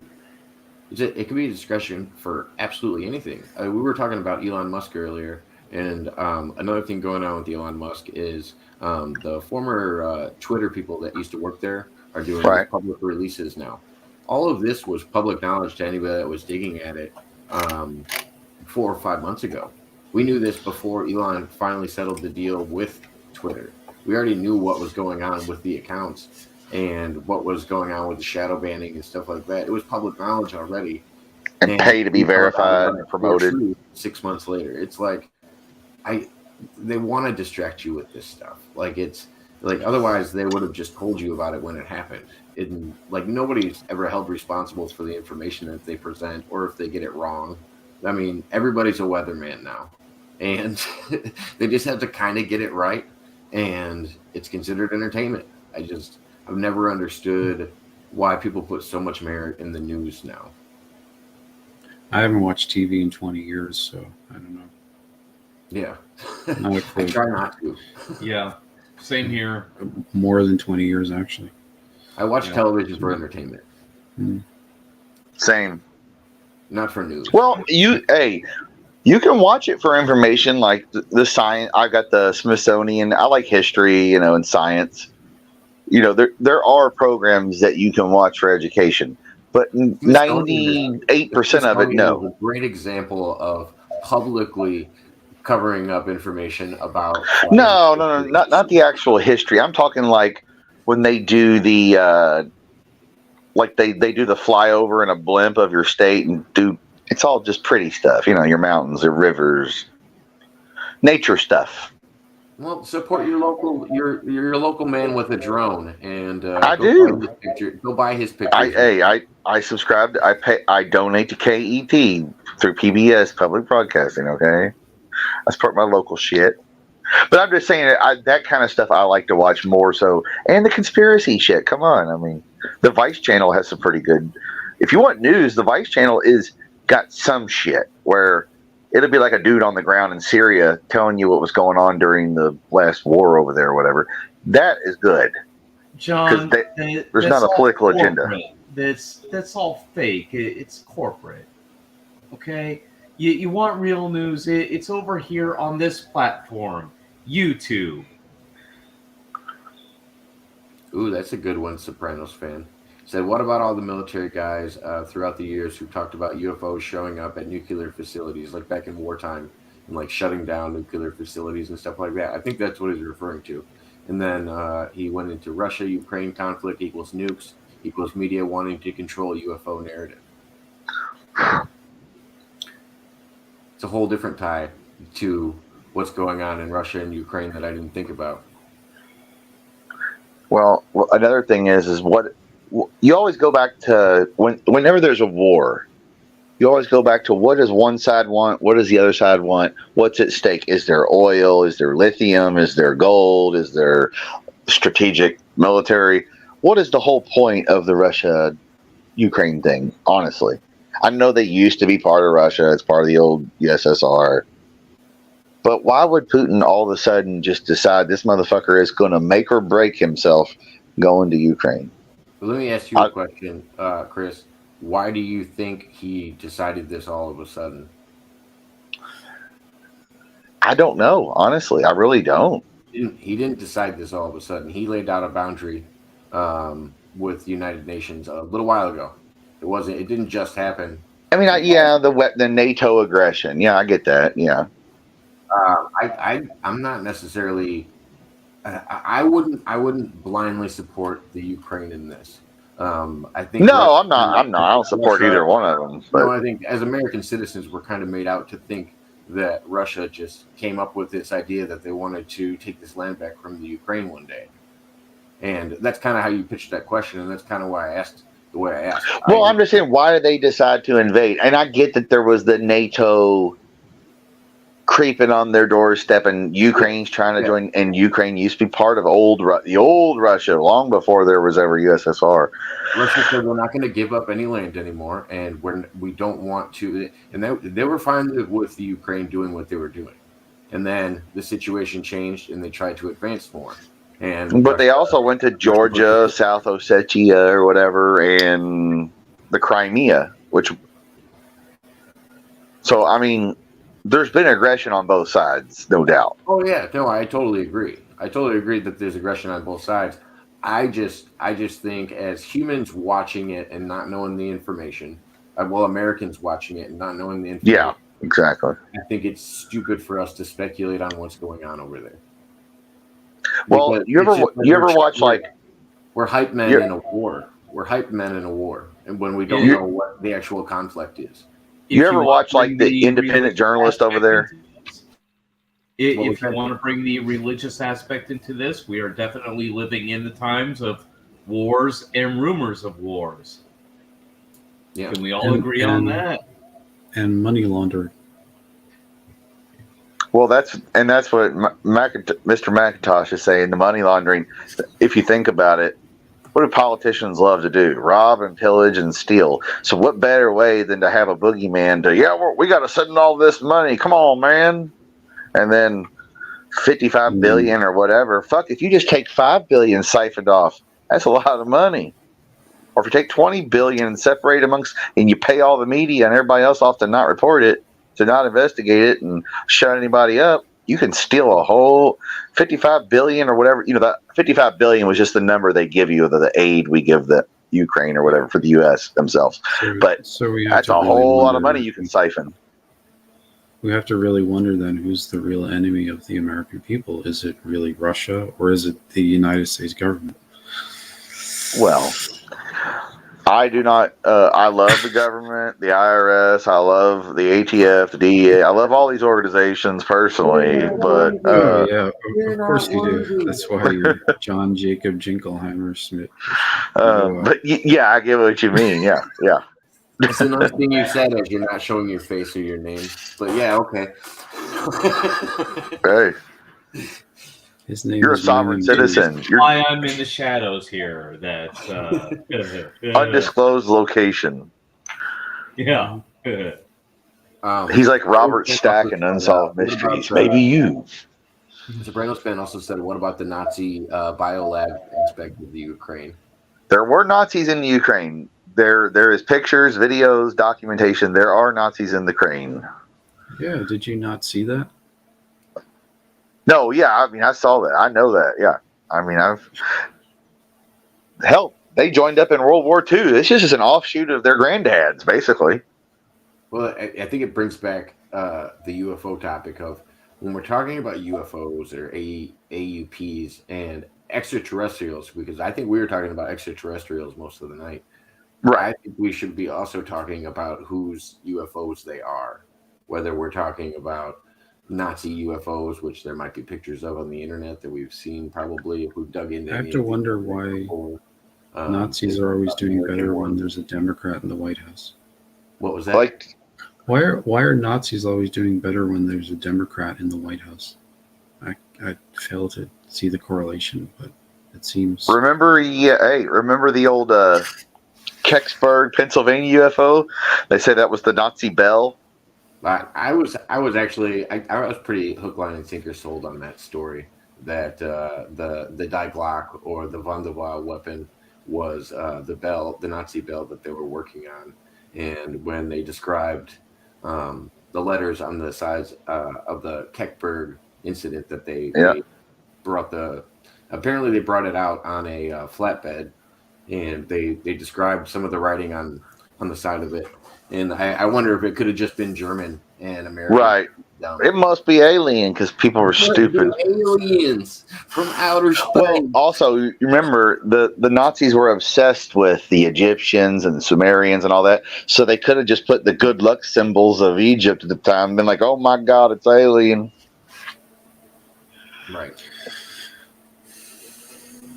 So, speaking of the in guys that you just mentioned over there, I recently watched a documentary on the U-boats, the underwater boats, and how successful they were back in World War II, except for one thing.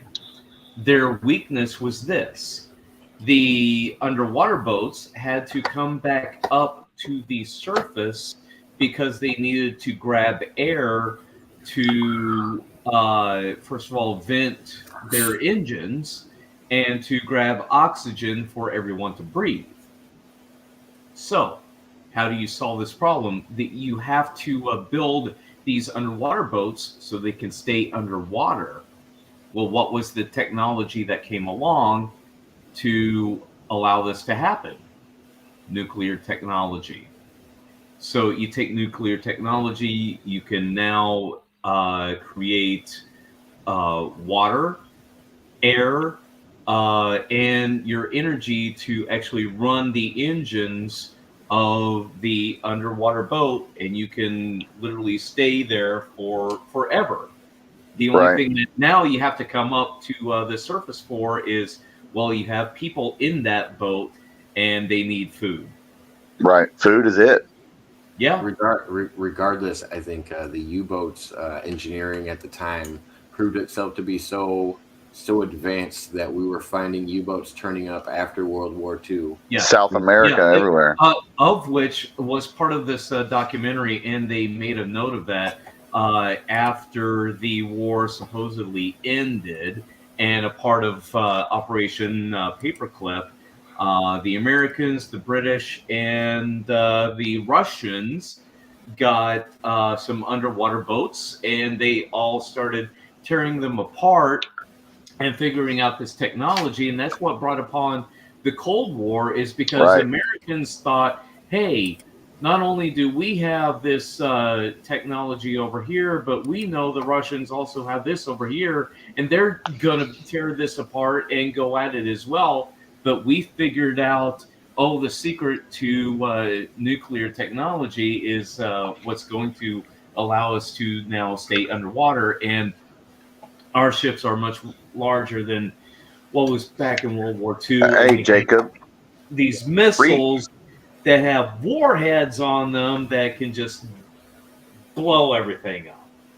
read a couple of Kevin's last comments here. So Kevin had some good ones, and I wanted to talk on some of them because he was talking about Dr. Michael Sala, and I've actually talked to Dr. Michael Sala. I think Michael McIntosh may have as well, but there are portals to other dimensions in the Ukraine, according to Dr. Michael Sala.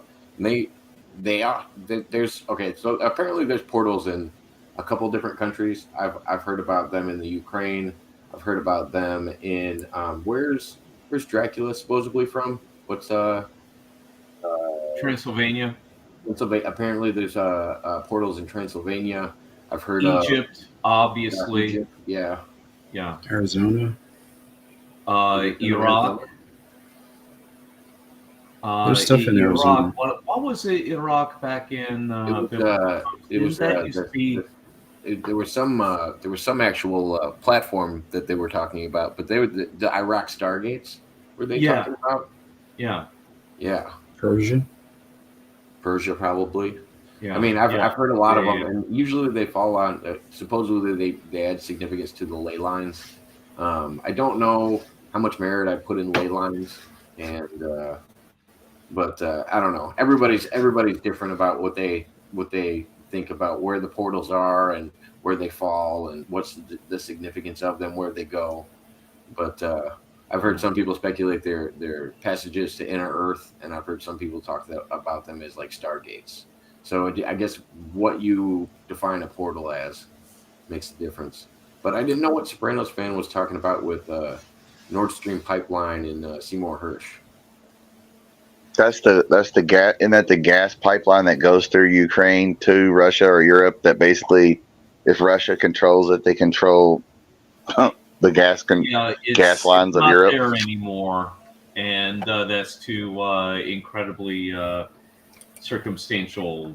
Yeah, who knows what really happened there. Well, and also what was going on with the control of their recent nuclear activity. Didn't they take over a nuclear plant as well? And they did. People come in to verify that they weren't trying to sabotage the nuclear plant. They had a mutual party come in just for the safety of basically everybody around to make sure that the Russians weren't trying to do anything. The Russians allegedly shelled at Chernobyl, and I'm thinking, why? What's the point of that? To scare people, I guess. Russia never really controlled the lines of Europe, by the way. That's just more anti-Russian nonsense coming out of Washington, D.C. at this point.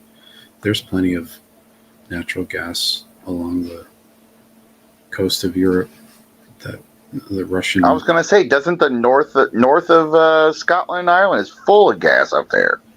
Yep, Norway. Yeah. There's plenty of it. I've heard that because it was like, oh yeah, we found all this gas up here. It'll supply us for hundreds of years. Yeah, I mean that's more just a kind of speaking as a European American. Right. Same. Yeah, that's more of just a kind of friendly relations thing between, especially Germany and Russia, is that they do trade with each other whenever it's kind of possible. Because, they fought a very bitter war against each other, so they're trying to do everything that they can to bridge gaps. And now, does one of those Ukrainian power plants control a lot of power in Eastern Europe, though? Is that what they're talking about? No, the one that they were talking about basically controlled all of the Ukraine, and if anything was to happen to it, it would have affected the whole area of the Ukraine and part of Russia. And, okay. I mean, who knows how much, aspect after that, like when it comes to pollution and other stuff. But If they were to mess up the nuclear plant on purpose, it would have had a bigger impact than just what was going on between the two countries. This is what these Cold War idiots will do. There's, I mean, Joe Biden's like 1,000 years old. He's stuck in the 1960s, and these people will want you to think that Russia's this giant evil monstrosity that needs to be united against, and it's doing all this harm to Europe and blah blah blah, and playing on our sympathies as most Americans are European descent, so we have this natural affinity for the well-being of Europe, and it's just nonsense. None of it's true. It's all propaganda, and it's designed to motivate you to be anti-Russian and sympathize with what they're doing, which we have no business doing, frankly, as far as I'm concerned. But that's my opinion. So is the whole UFO thing a distraction to keep us occupied from worrying about what's going on in Russia or Ukraine? It could be used as such, for sure, and so could a lot of things. What's the train derailments and space arc? Sure.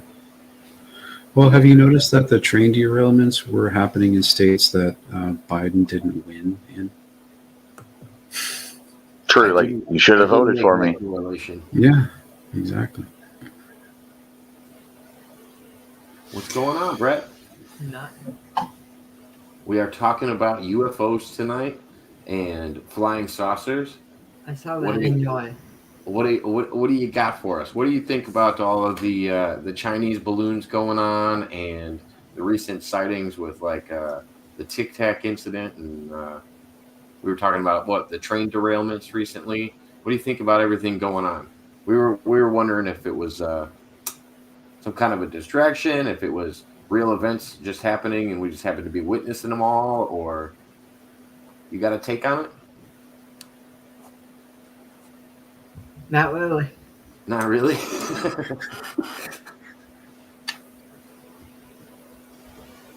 We also, so here's another one you might like.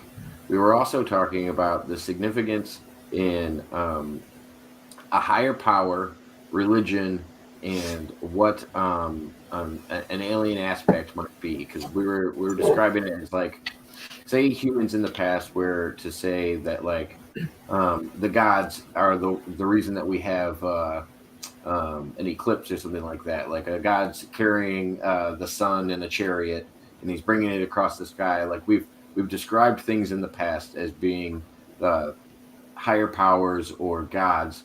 Do you think aliens could possibly be interchangeable? Do you think an advanced species could also be mistaken for a god? Oh, come on. I thought you had that one for me. I know you got a good religious aspect. Will religious people freak out upon a stage or a real alien invasion? A real one, I think everybody's going to freak out, but a staged alien invasion per se, where it's all in the sky. Do you believe religions of the world will freak out and people will give up their faith, or more people will be drawn to faith? No, the Pope readied us for this. Don't worry. The Pope said he'd be happy to teach Catholicism to any extraterrestrial races. He's already molested all the boys, so he might as well start molesting aliens. Well, I was going to say, why not restart the Crusades on the enough to worry about. I just don't think they should bring the Galaxy Crusades. Their crusade is hopefully coming soon. Hey, it's like Mel Brooks and Spaceballs Part 2: The Search for More Money. I'll be right back. I don't know that everybody I would never say that everybody in the Catholic Church or the Pope is bad. There's a lot of bad things going on around the Catholic Church where people are definitely overstepping their authority, and I believe they should be punished, and I don't think the church should protect them. I think we should destroy the Catholic Church, but no, I know your view on it. You want to pull up with a tank, But Well, You better watch I out for those personally- Vatican assassins. I personally can't Whatever, say that on man. the panel that I would want anybody to do anything against the Catholic Church. I just think anybody that's doing crimes against humanity, whether it's an individual or you want to classify it as a group, if you can prove it, they should be brought to justice. I don't think civilian justice is ever the right answer. I might be Irish, but I'm not a choir boy. You know what I'm saying? Yes, I do know exactly what you're saying. I don't sing in that choir. Means he's Protestant, Jacob. My kneeling days are over. Or former Catholic, whichever. I was never either. Never either. All right. Nah, if you Google, or actually, sorry, if you YouTube Michael McIntosh, for some reason this video about the name and location of the Antichrist comes up. I don't know what that's all about, but Well, I suspected it all along. We knew once we met Jake Hudson and then you that it must have been a no coincidence. I am not the Antichrist, by the way. I am actually a Christian. Oh, shit. Hey, Jacob, just want to chime in here real quick. Jacob, could you please check your private message that I just sent you on Facebook? Yes. If you can actually do that. Yeah, thank you. Yeah, please continue. Thank you. Jacob, check your messages, Jacob.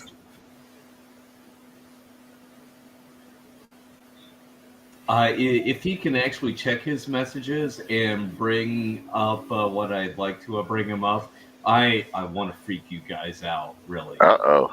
What's Terry got now? I am about Mud to Rabbit. disclose some information here. Terry Hopper is a Catholic priest. We just didn't know it. Giving Jacob Waters the exclusive here. You need the breaking news sound. The little like the old days on the radio. Right. Yeah. Okay. So, Jacob, can you actually check your Facebook or not? He's on mute. He's looking. We need the vamp here. So Yeah, give me UFOs. Once again, I'll tell you. I mean, the very first time that I saw the television show, what was it? The Greatest American Hero. Believe it or not, I'm walking on air. Yeah. Yeah, starring That's a classic. Robert Culp and Yeah. William Catt. Yep. I'll tell you, the very first time I saw that UFO, it captivated me. It really did. That's what got me interested in so many things. It not only just going out and looking up at the sky and wondering what's really out there, to gosh, wouldn't it be great if we could actually pilot one of these ourselves? All the way to, okay, how did they really do this on the Hollywood scale? With special effects. And it's just opened up the imagination. Yeah, one of my absolute favorites too. That and Flight of the Navigator. I would love to have the sport model that Bob Lazar talked about, and that movie I actually modeled.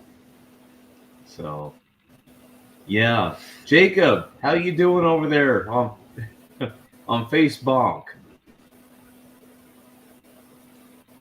I don't know. Can you hear me? Yeah. Okay, I just unmuted. I'm loading it up right now. I just pulled open the message. I have an answer for you. Okay. Believe it or not, Terry's walking on air. What am I walking I into? never thought I could feel so free. Flying away, oh, wing and a prayer.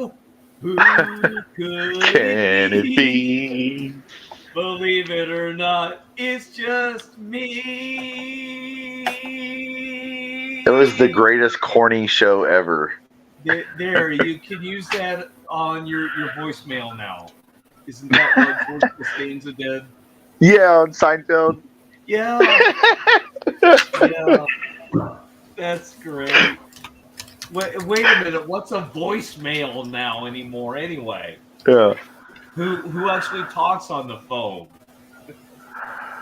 Old people,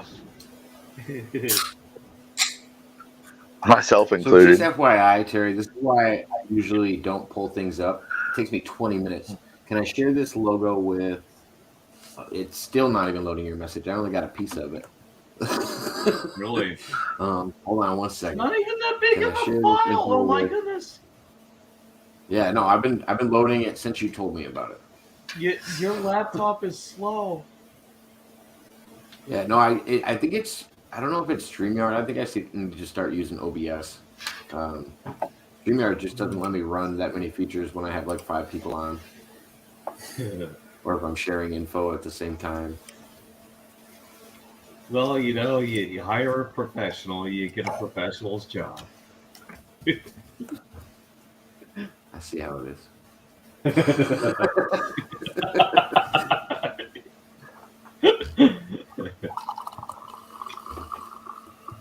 Who's? No, but seriously, I'm about to show you guys and gals a UFO. An actual UFO? It's embedded. Is this the? And it this magically you showed showed me? up. It wasn't intentional, but I'm gonna point it out to you, and you'll freak out about it. If Jacob can actually bring this up, I ran with this logo for approximately a decade, and this was my company's logo. This was the logo for my sound and lighting production company, and I actually commissioned an actual artist that does this, and she's local here. And I won't mention the name because she's innocent here. And she created this logo for me, and I just simply said, I'd really like a logo to go along with my company and what I do with the stage lighting and special effects and whatever you come up with. I'm sure it'll be great.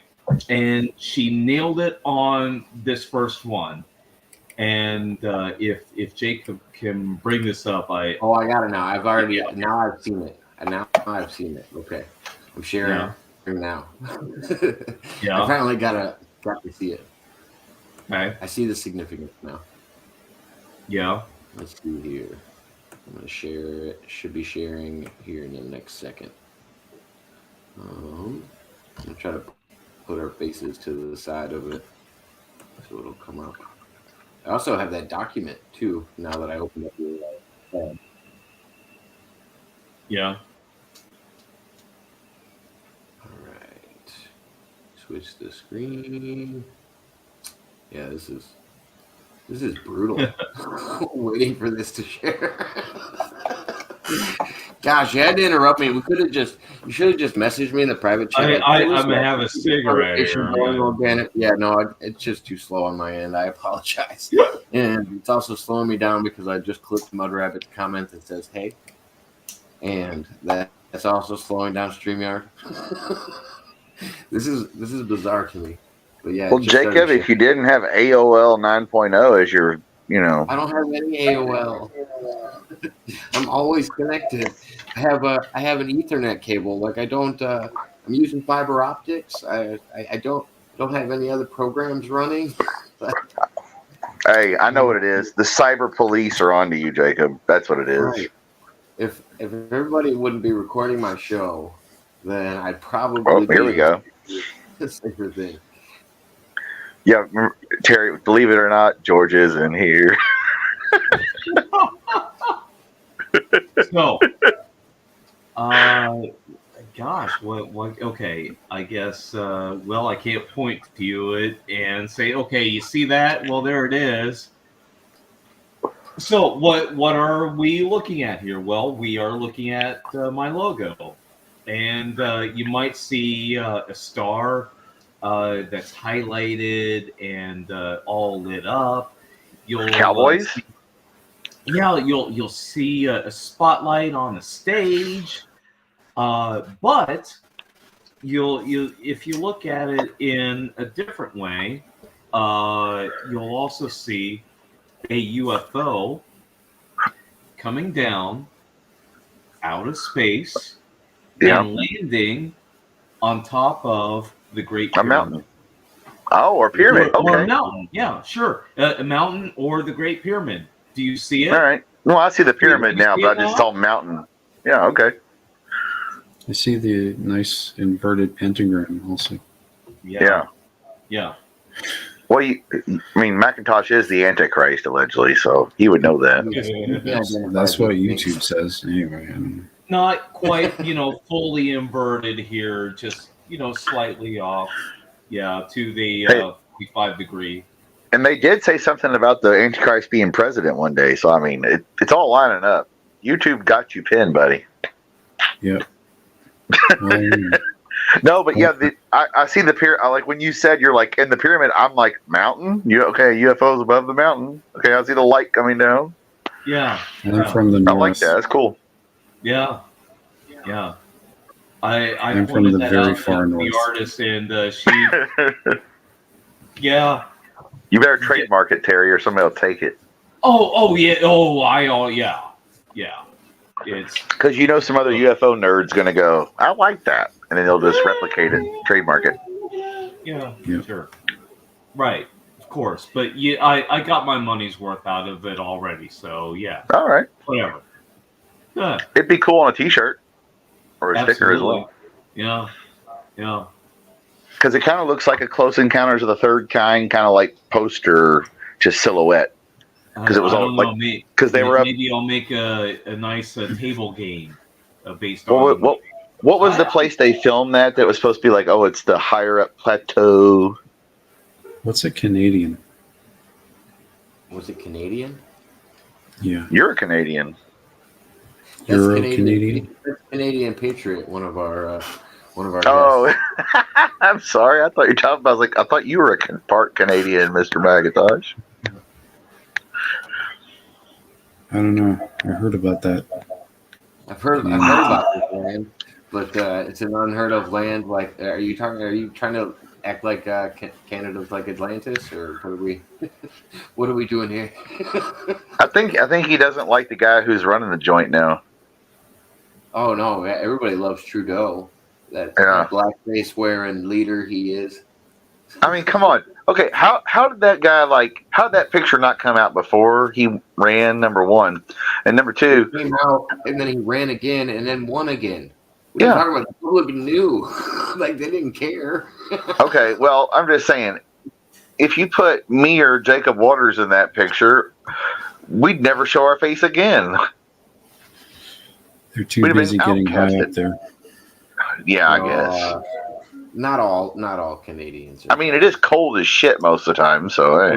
I love me some It Tom is Green. quite. Tom Green's probably the only one I could point to that I really like. Ooh, Jim Carrey's not too bad. His comedy, I don't want to talk to. Yeah, I mean, Jim Carrey's a little loony, but his comedy is good. Hey, now wait a minute. Mike Myers. Mike Myers. Okay. He has his moments. Yeah, I'm not a big Justin Bieber fan. I'm not a big Drake fan. Now isn't John Candy from Canada? He was funny. He doesn't even seem Canadian. He seems. I thought he was. I'm just saying he seems like he's a Midwestern. Yeah, I mean, he always played the part well. The guys from SCTV, those were all the Canadians. Dave Thomas, I know Macintosh remembers. Remember Dave, Doug, and on SCTV? Doug, oh, God. Was it Bob and Doug, eh? All the Canadian, eh? Oh, the Bob and Tom show? No. I don't know who you're talking about. On SCTV, it was like Dave Thomas and Martin, or Rick Moranis. Is that like the BBC for Canada? Right. Oh, yeah. And I remember that. And remember, they'd be drinking beer and they'd be outside, eh? Yeah. Well, I know you remember who was the other guy that was on like public PBS? Fred Rogers. We're talking about Canadian people again because it just came up again that we don't know very many that we actually like. Are the Canadians responsible for the balloons that traveled over our continent? Yeah, Canada is responsible. Red, green. Remember red, green? I mean, hey, that theory was put out there. Were they even lifted up? Where were they lifted off to begin with?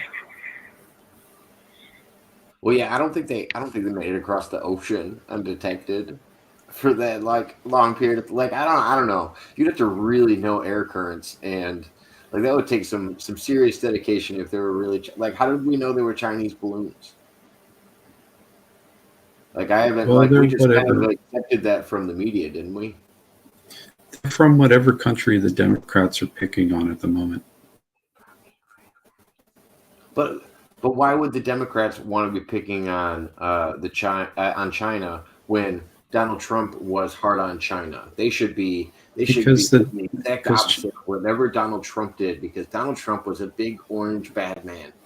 Well, Donald Trump is a Democrat, firstly, but I 100% think he's a Democrat. I think he knows how to. He is a Democrat. He donated to everybody, but bro, the Clintons and shit were at his wedding. Come on, man. Well, and also think about all he did is he registered himself as a Democrat first, realized what it was like to run in the Democratic Party. He goes, "Oh, I can probably play this heel and go run against the Republicans." At the time, he was already friends with Vince McMahon and Dana White. Right. He knew how to play roles. He was doing The Apprentice. He's been an actor his whole life. He knows how to get across on people. Exactly. I mean, come on, bro. You think if he's a real Republican back in the 1970s, 80s, 90s in New York City, he ever would have got any business? No. Do you think if he was a real Republican, he would have signed off on mass vaccination? I mean, I don't know. I think he obtained vaccines. I don't think he signed off on vaccinating the public by choice. It's definitely not Democrat versus Republican at this point. Yeah, because I don't think it really matters, honestly. Those people. Well, when we're talking about games that the media plays, I think that's a key game that the media plays. They want it to be Democrat versus Republican. They want this divide in society. I don't think I mean, they would argue which is better, the Democratic or Republican side, when they know regardless where they're going to get. What was that? There is no side. It's all controlled leftism, pretending to be Republican and Democrat. There's no. That's what I figure. The left-right illusion. But it's all controlled leftism. That makes it not leftist to me, though. That makes it money-based. If you look at the rich people on the top on either side, if they're a rich Republican or a rich Democrat, they kind of go the same way. Yep. It's money. Because because it's leftism, and that's. I mean, leftism is money. Is preoccupied with money regardless of the issues at hand. Mr. McIntosh is not wrong, because I always said if somebody ran as a true libertarian, somebody who was, it'd have to be somebody with notoriety, name, fame, money, whatever. But if they ran as a true libertarian, the fucking Democrats and Republicans would be shitting on that motherfucker left and right. There'd be no positive coverage on any TV, radio, internet, whatever, except for independent media. He would be marginalized. But if they were rich or famous enough, they could get beyond that because of, social media and different platforms we have now. Yep. Have you guys heard of Bitcoin? Good question, Andre. My answer is Abraham Lincoln. Yeah, I think that's it depends on what you're talking about. What is a true Republican when you're asking that question, Andre? Are you saying what is a corrupt Republican? Because I think the idea of a Republican is kind of corrupt. I want somebody that's more conservative, and I like the classical idea of a libertarian, not the new idea of a liberal when you're talking about leftists, but more the libertarian idea of it's my body. I don't want the government to protect me from myself. I think the government's job is to protect you from harming others. And I don't think any citizen has the right to harm any other person. And as long as they're not harming other people, the government shouldn't infringe on them. That's always been my libertarian side. And my conservative side is let's not make programs and taxable things where we're wasting society's money on things we probably don't need. Well, Jacob, you sound like me. Fiscally conservative, socially liberal. Live and let live, but we ain't gonna spend no money on no stupid shit to break it down for the common man. Yeah, basically. I want to know where mean, my money's going. I want to know where my tax dollars are going. I think exactly. That's something that we wanted when we established this country. I think that was something that we looked for. That they wanted fair taxation. Fair taxation just representation. Yeah. Like Isn't that an oxymoron? just tell me where it's going. I don't want it. Yeah, exactly. I say fuck the taxation too, Michael. But I get the idea for the common good. I'm not opposed to it. But fuck, look at all the money that's untaxed at churches that could pay for all kinds of medical bills. I'm just saying. And those churches have names like Baptist Hospital, Jewish Hospital, Catholic Hospital. Shouldn't those churches take care of the medical bills for their poor congregants so they can give them more money? Churches do more donations than any other entity that's untaxed. So I would hope so. Not all churches. I agree with that. But Republican churches actually give more donations than a lot of other people do. Oh yeah, I know that. I'm not talking about Republicans. I'm just talking churches in general. But they only donate it to causes that they think are considered valid. I mean, conservative values or they don't progressive values. Yeah. How come the wealthiest state in the country has no income tax? That's true. Texas has I don't no think income Scientology taxes. is donating. I don't think Scientology is donating the money. No, of course not. That's a whole different racket. And other tax exempt. That's a Star Trek religion with a racket, tax diversion. But as you were saying, Jacob, I'm the same way. Socially, liberal, fiscally conservative. Quit wasting money on stupid shit. So to answer the question of who is the ideal Republican, it'd probably be like Thomas Jefferson. You'd have probably to go back that far, even though there was no Republican Party at the time. It doesn't mean the person has to be a registered Republican. Like Lincoln is the ideal Republican. Reagan, I know. Eisenhower. There's different ones. FDR is the Democrat. Kennedy, Clinton, whatever. I get the idea, but somebody who actually walked the walk or talked the talk of the supposed ideas of the Republican Party, you probably would have to go back to like a Thomas Jefferson, a George Washington, John Adams. Even though Adams and Jefferson hated each other, died on the same day, both of their dying words allegedly were, at least the country has John Adams. And then when Jefferson dies, or that's when Jefferson died. Then Adams died. He said, at least the country has Thomas Jefferson, not knowing that they died on the same day. Founding fathers or whatever. Two people that hated each other still had the same common core values, or whatever, allegedly. So we're told. Well, so I can't think of anybody in recent time that really lived up to Republican or Democratic values of what they say they believe. The way that our party's values change, we can look back at past presidents and we think we would classify them in that way today because of our current belief about what party ideology is. Like we have different things that we're looking for now. We're like body autonomy is probably one of the biggest things that Americans are voting for, and religious beliefs and freedom of speech. I would say these things probably weren't that big of an issue in the past. Like because it didn't matter. Especially with cyber issues. Like when you're talking about freedom of speech, we didn't have to use the freedom of press aspect of it. Like freedom of press and where we got freedom of speech from it is what we deal with now today. And I thought we evolved past that, where we quit worrying about free speech and freedom of religion. We're devolving back to like more censorship and control, like segregation in a different way. Well, and we've done that over time for centuries. I think people will give up rights in order to feel protected. And like cameras everywhere, police patting you down for no reason, TSA grabbing your dick. stripping you naked and taking a radioactive picture of you, sure, why not? To get on this But giant can in the air. But if the majority of society feels safer because that's going on, you have to accept it as a whole. That's just how a democratic. So you lose a little liberty for the illusion of security. Well, you succumb to whatever the masses want, whether the masses are right And or I not. get it. We all go along to get along. We don't like being metal detector to go to a basketball game or a concert or an event for Comic-Con or whatever. Yeah. But we just do it because it's like, all right, I already paid my money. Fuck, it's $20 to park. Fuck, all right, come on. So that's how they get you. Whether it's, I get the airport needs to be safe. We should make gay divorce illegal. We should make gay divorce illegal so that they can realize how miserable the rest of us are.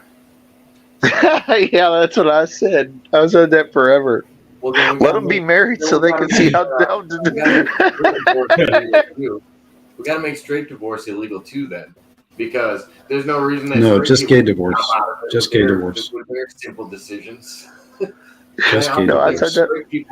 Straight people's problem is they get married 6 times and finally decide on the 5th one. Now, Jacob, just because that's the way it worked out for you, you know. Why is she with you? Why is she with you? Yeah, that was the funniest shit ever. No, the real question is, why have I been with the same person for over 10 years and we're not married? Yeah, come on, Jacob. If you want it, you should have put a ring on it. I mean, thank you, Beyonce. Start singing. Shout out to Queen Bee in the chat. Well, but if it works for you tax purpose wise or whatever, it's just a contract anyway. I mean, I guess we've already been, what was it, commonly law married for at least 3 years. Yeah. Depends on if your state recognizes it or your insurance or whatever. That's all that matters. It gives a fuck. You can recognize it. I think Illinois used to recognize it, but they don't recognize it anymore. Yeah. It's a 7-year mark. Okay, now here's another idea. Since we were talking about the whole UFO, UAP, the programs, project, all that, project moving, everything like that.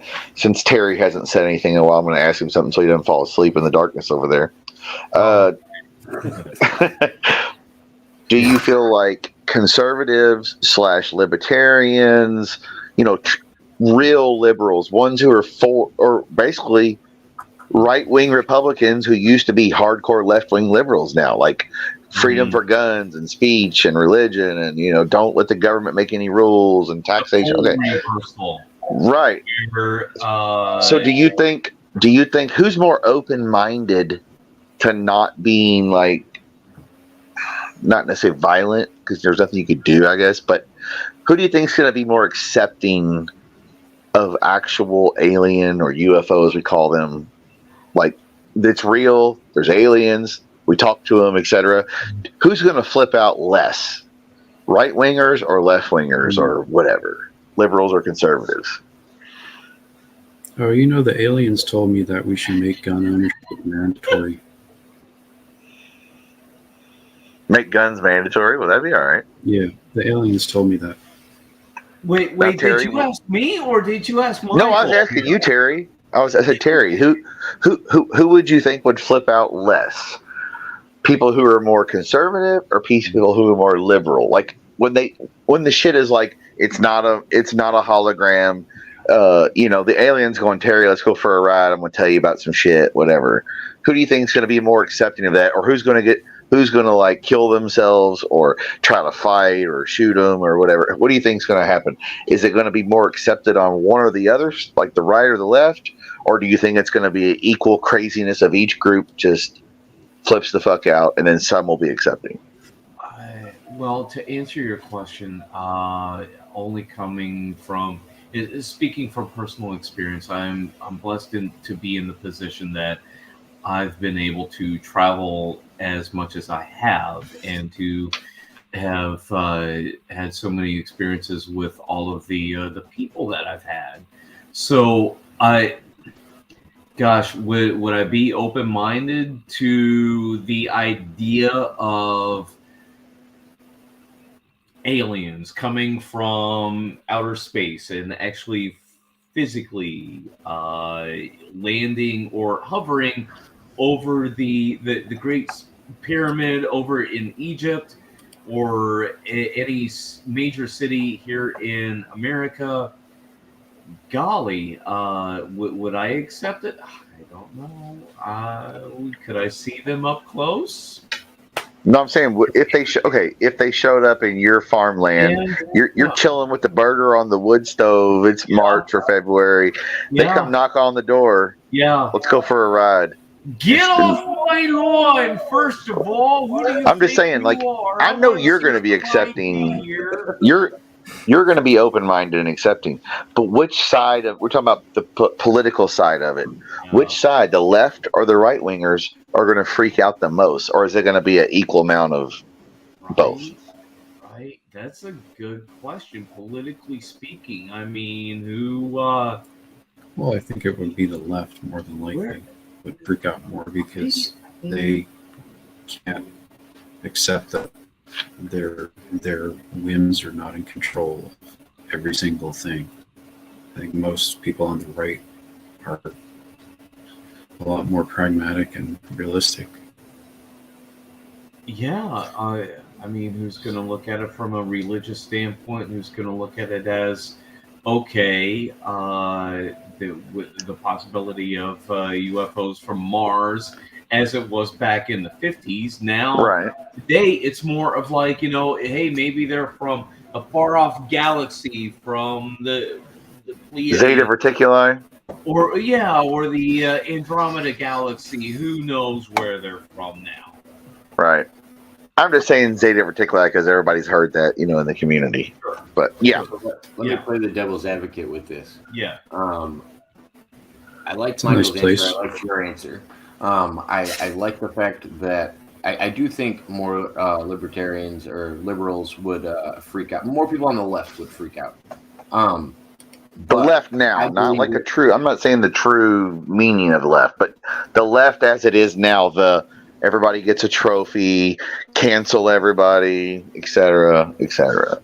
Well, and the reason I believe it isn't the same as Michael's, but it is the same. Michael said it's because he thinks these people question things more. I think Republicans are more privy to a good conspiracy. I think Republicans are more open to jump on a conspiracy train before the left is. And that's probably because more libertarians, old school libertarians like myself, I don't vote either. I'm still registered independent, no bullshit. But if you find yourself voting more one party than you used to. It used to be the left wing dude was the pro pot smoker. Let's end the wars. Let's fucking bring manufacturing back here. And you're like, God damn, that sounds like the MAGA kind of guy did, sort of. But 30 years later. Libertarian and not what we call a leftist today. Like, I do think there's a weird distinction, and that comes with our reclassifying of what we call the left and the right. Right. The parties have switched again, just like they did in the 60s, just like they did during the Civil War. I think libertarians now are centrists. You look at your Bill Maher's, you look at your Jon Stewart's. Like, I don't consider Jon Stewart to be a diehard Democrat. No, because isn't that fucked up? You're a centrist if you call out bullshit on both sides. Yeah. And both sides hate certain parts. The extreme part of both sides hate you. You're a Bill Maher's a fucking liberal piece of shit, and then he's like, and then you got Ben Shapiro going, I agree with Bill Maher. Yeah, and it's like, wait a minute. Going, well, you should have tore apart Ben Shapiro. Yeah, they're both leftists. Now, see, Mr. McIntosh says they're both leftists because he's saying that both parties are actually fighting, but they're both on the left hand of the paradigm. Most Republicans will say that about any libertarian that's in the media, because the media could possibly be a controlled tactic. If they're on TV, and they do the same thing with Joe Rogan. I consider Joe Rogan to be a Democrat, and maybe leaning more towards a libertarian. Well, you know what, Joe Rogan and Bill Maher are classic liberal Democrats, old school liberal Democrats. You knew where they stood. They could look at both sides. More of a Democrat, though, because of his support of Bernie Sanders. I think. Well, yeah, I get that, but that's just because people supported Bernie just like they did Trump because it was something different. I agree. Allegedly. But I do think he represents classic Democratic ideas. Bernie Sanders is a rare example of somebody that's been running on the same ideas for 40 years. Right. I mean, I know that. I'm just changed up his policies. They just get classified differently. Hey, a lot of people voted for now. Michael McIntosh remembers this guy. Ross Perot could have won in '92, especially with a little more exposure and the right manipulating of the media. He could have won. Didn't he run an independent? Votes from other people. He did. That's the thing. It's like, I mean, how can you really expect to be elected president of the United States and not be either a Republican or a Democrat? Well, George Washington didn't have an official party. He was George Washington was the last president we had that didn't officially have a party. So that tells you something, right? I mean, it seems like the presidency's been controlled pretty much since then. But it's just, you got to be one or the other, really, regardless of where you actually stand. To be able to win, yeah.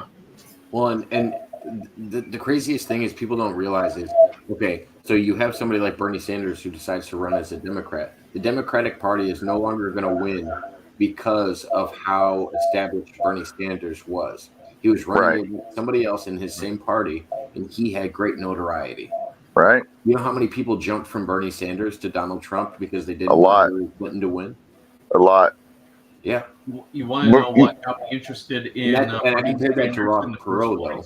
I was thinking about that when he said Ross Perot. Well, yeah. Like Ross Perot was just stealing votes from somebody else. Well, it wasn't necessarily that. Perot had a good message. He was a billionaire who ran IBM or whatever in Texas, down there in Houston. But what it was is he had the George Bush conservative part about spending, but he had the liberal Clinton part. Well, Clinton wasn't really as liberal as you think, but that's true. As we know, but Perot kind of got some hit. Perot wasn't going to be one of those lock up every pot smoker as 100 years. So he was more socially liberal. So he kind of got both. Well, so a lot of people looked at it. Well, I like it. Wait a minute, that guy Perot kind of says what I like about common sense. Remember what Ross Perot's most famous thing was? I'm all ears. I'm all ears. People made fun of that. What he was saying was it was part of his NAFTA thing. Clinton later signed NAFTA, of course, and it was that NAFTA sound is the sound of all the jobs going out of the country for manufacturing. 94. 92 was the election. So, somewhere around there, yeah. But now Ross Perot did run again in 96 and didn't do dick, but he was marginalized by then. But 92, he split the vote enough so Clinton won. Without Ross Perot, Bush would have won re-election.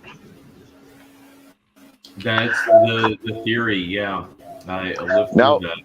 I wasn't old enough yet to vote in 92, but Clinton signed the NAFTA in 94. Matter of fact, I wrote a paper on that in my high school senior year economics class. I was thinking you said the year is elected, my bad. But yeah, 94 was NAFTA. Class that got an A on that project. Yeah. But what happened? The jobs didn't just go to Mexico. They went to China, Bangladesh, Taiwan, wherever. It was supposed to open up trade, and it did. It opened up trade to the world. That's exactly what NAFTA did. Yep. It's why we're where we are now. Right. Because it made it cheaper and tax purposes and every damn thing else. Now I will say Trump tried to do some of the, but doing it on just China with steel wasn't going to do it. It was for show.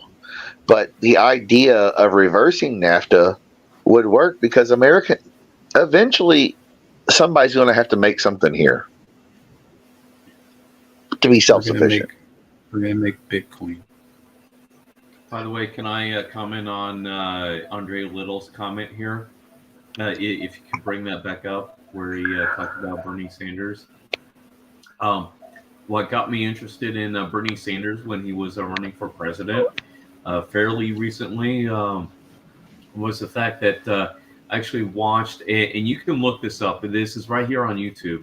there's a video of him in Congress where he is speaking for 8 hours straight, where he doesn't go to the restroom, doesn't go eat or anything. He is at the podium for 8 hours long. And yes, I have watched this whole thing, not just sitting there and watching it, full on or whatever, because it's 8 hours long, but had this on while I'm doing work in the background, and he makes legitimate points where he is arguing against a passage of a bill, and it's so important that he's not just talking nonsense. He's making point after point after point after point after point after point.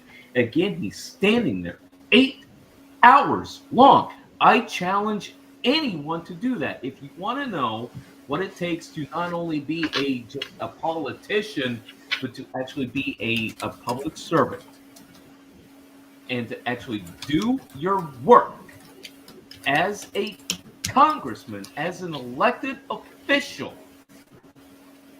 to be expected to do what you're supposed to do, and that is argue over points in every law that should be passed and actually read the law before voting on it. That's what got me interested in Bernie Sanders.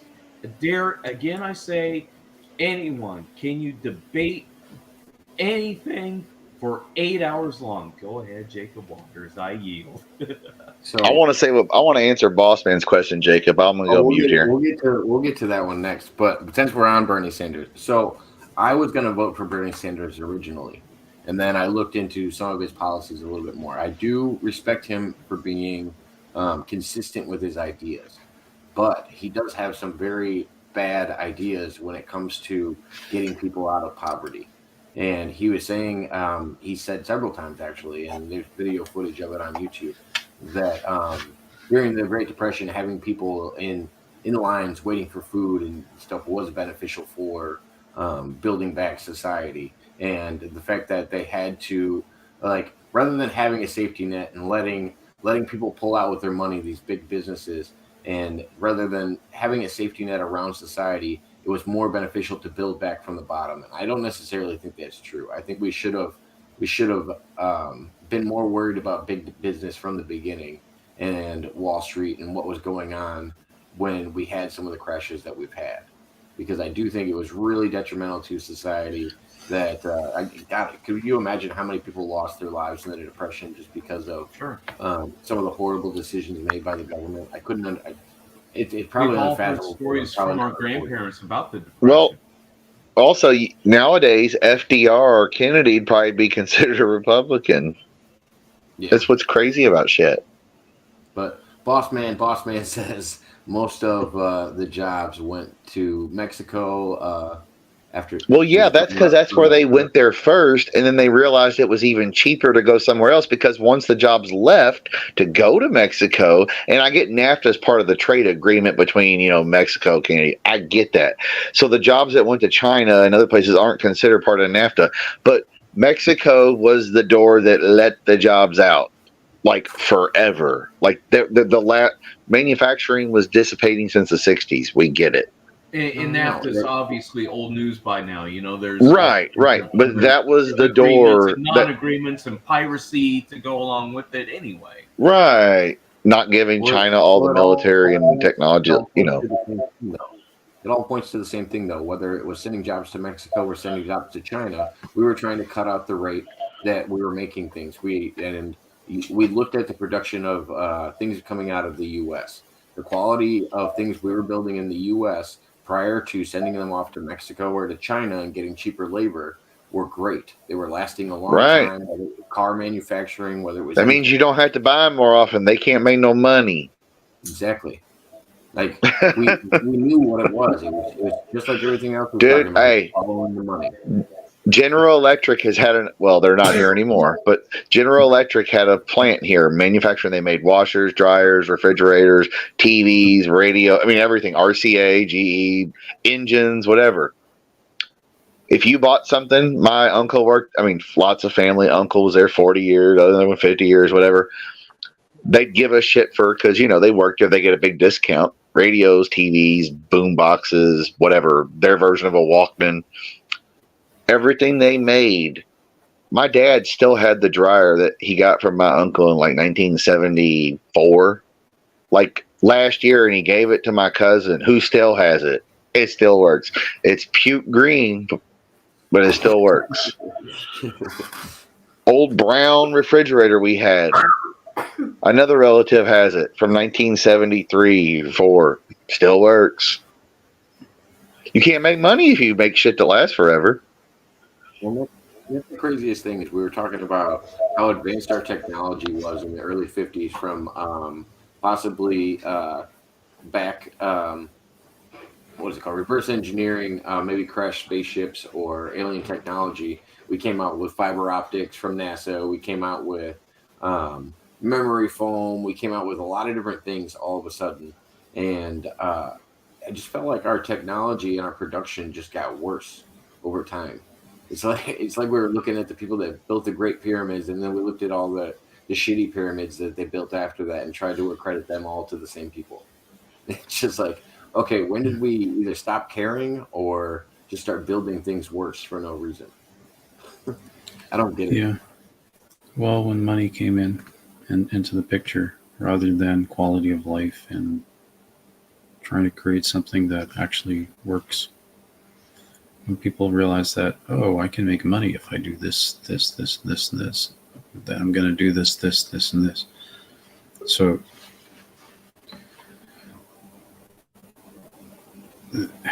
it's like, sometimes that's not really the best way to do things. It's not about the money.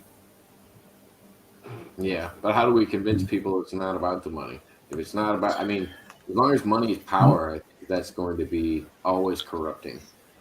So what you do then is you step outside of the system and look at a solution to it, which we have and we're not using.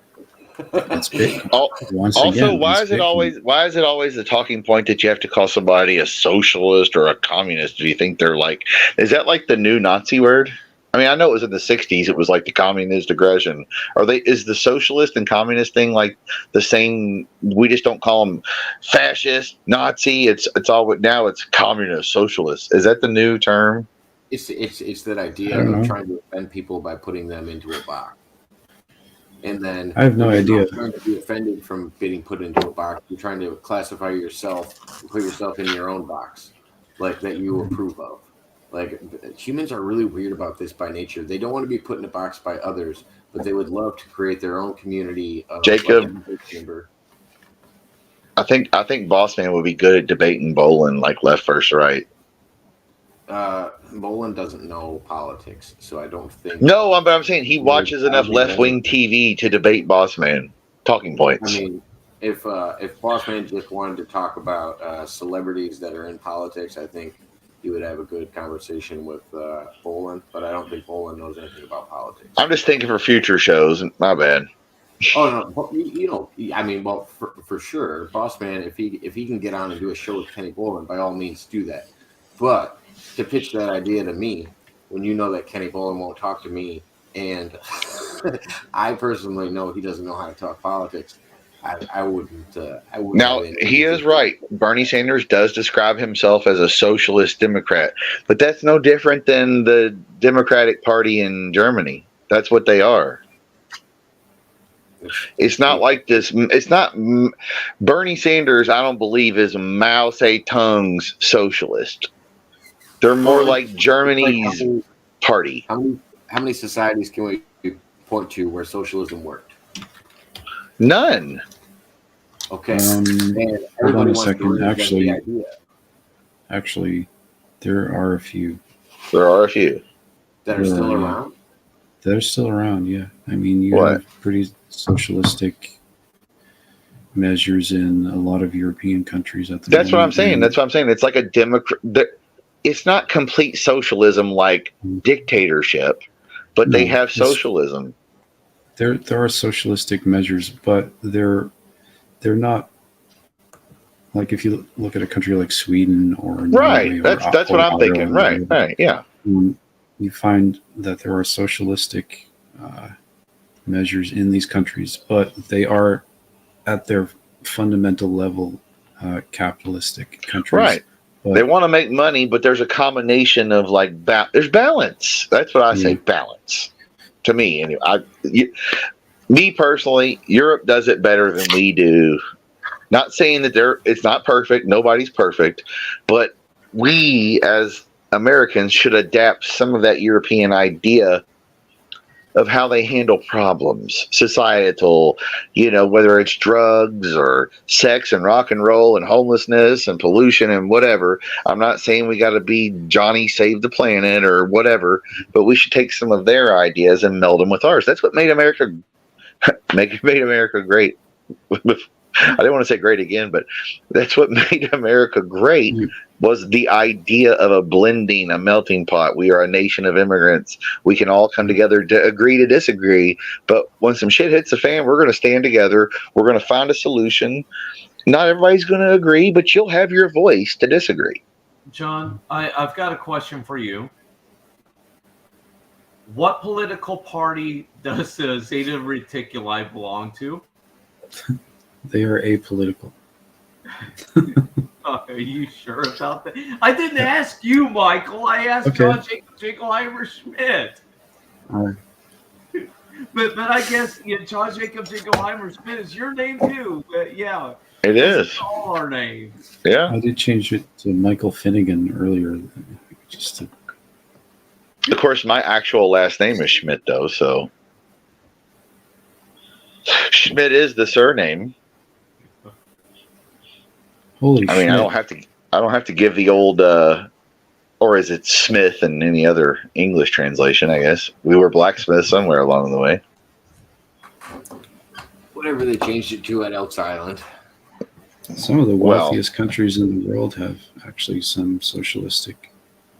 Right, that's what I'm saying. Yeah, exactly. Boss man's talking like new white ring news talking points of any kind of socialism was bad. Well, guess what? The military, the police, the fire department, the roads, social security, yeah. Your pension if you work for the state, like your mom might work for the state government, the county clerk's office, the DMV, the Census Bureau, the Department of Treasury, Commerce, etc., etc. Every bit of the federal government is socialism.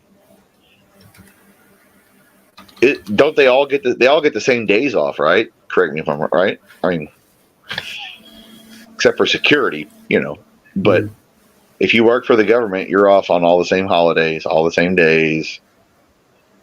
You pretty much get the same shit. So back to the socialism idea. I think I'm moving to Ireland, you guys. So. But socialism is broken down by how you describe socialism. I think you can have socialist ideas like that work out well. I don't think taxing people for a service that they want is socialism. Like when you're talking about police, fire, Social Security, those are all things you pay into. If you were just receiving them and you didn't know where your tax dollars were going, and they were also going into the people that were writing said bills. Right. Free money is socialist, not shit you actually pay for. Right. When you think about Andrew Yang taxing society and giving people $1,000 a week to live off of, that's more of a socialist idea to me. Right. Than, because I don't know how the money's being spent. I do know where it's going, but I don't know how it's being spent. Isn't kind of more capitalistic, right? Complex socialist then? Aren't we? Isn't the military industrial complex socialist then? I mean, aren't we? Of course. They get more and more grants, and then there's never we're going to hold out on the military for funding. They'll hold out for Social Security or roads or, water and clean air, but they won't never once has the government been in lockdown or shutdown for military spending. Not once. It was never close. Why is it that college recruiters are not allowed to offer money to an athlete, but a military industrial complex or like the army or anything can offer you a sign-on bonus. Why are they allowed to bribe you for a future career, but Terry wants to answer or an that. institution like that isn't allowed to? Actually, I had a question, and my question is this. If you give everyone, let's say, $1,000 a week to live on, $1,000 a week for a year for however many years, sake of conversation, let's say 10 years, $1,000 a week for 10 years, here you go, spend it. Okay, everyone gets that. Everyone gets that. My question is this: how do you keep the relative price of everything that everyone would want to buy, including cars, houses, home, security, roads, bridges, food, obviously, whatever? Consumption tax, whatever you buy, they tax you. You can And only how do you control it? you can And how do only you try control to. those prices? If you're giving everyone an equal allowance. I'd say prior to what's gone on recently, you used to only be able to do items that would be considered WIC approved when you're talking about food items, like milk, eggs, cheese.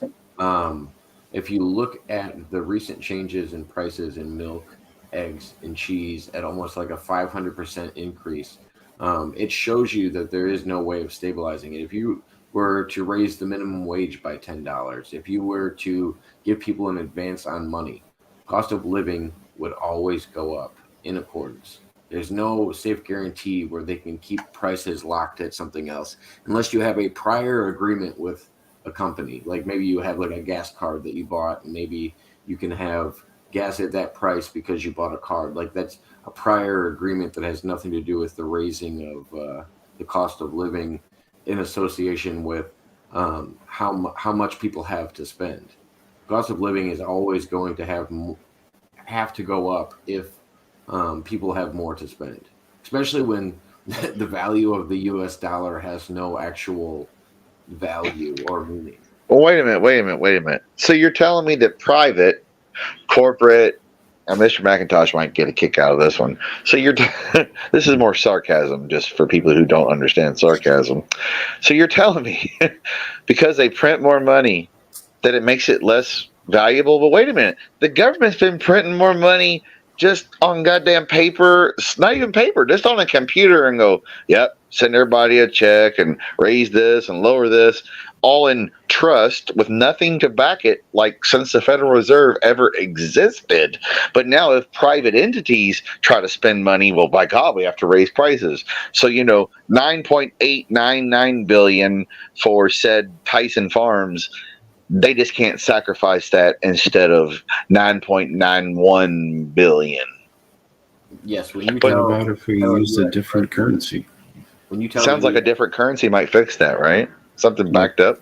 Maybe like Bitcoin. We would have to rebuild our currency. 100% certain we would have to rebuild our currency. But when it gets to a point in society where a U.S. president can't audit what's going on in Fort Knox, in order to know what's being stored there, what's being kept there. Now, since I'm from this area, Trump sent Mnuchin, the Secretary of the Treasury at the time, him and somebody else, Mitch McConnell, met him there because it was on the local news. But McConnell didn't even get to go inside with Mnuchin. Another guy, Mnuchin, says, "Yeah, it's all there." Well, no. And what is giving a president a tour and having an actual audit of a building anywhere similar? Yeah, I guarantee they walked him through and they saw gold there. Showed him gold there, yeah. Just to see who it belongs to.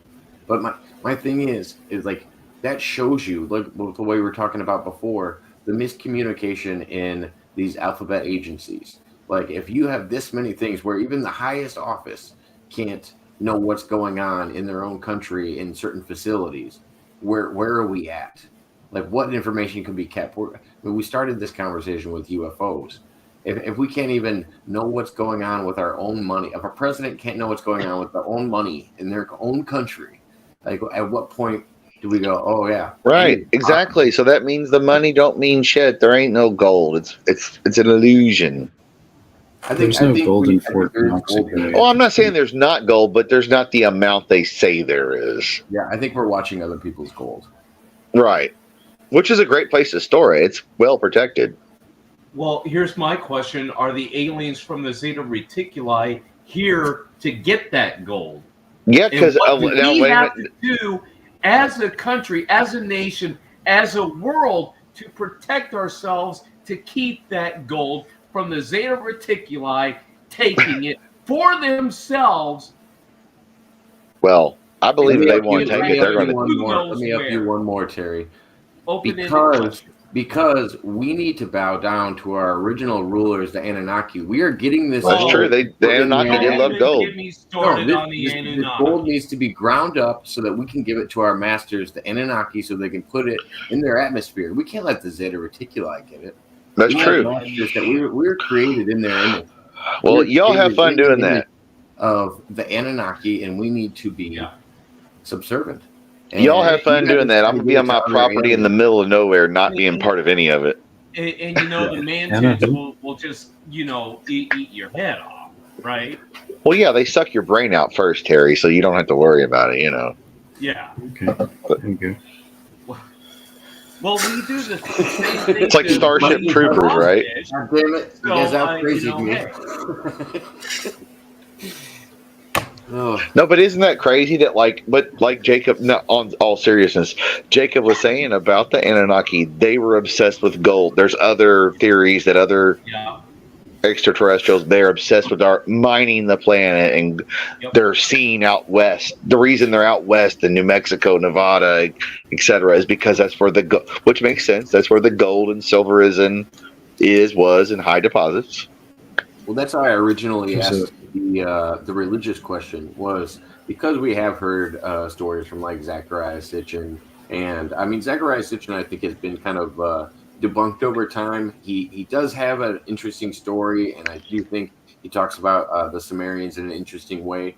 But I think when people take into the Sumerian idea of, okay, is it possible that a species or a higher race of beings came down to this planet and advanced a set of beings on this planet and created them in their image and all of these other things, and created basically a slave race to mine for them?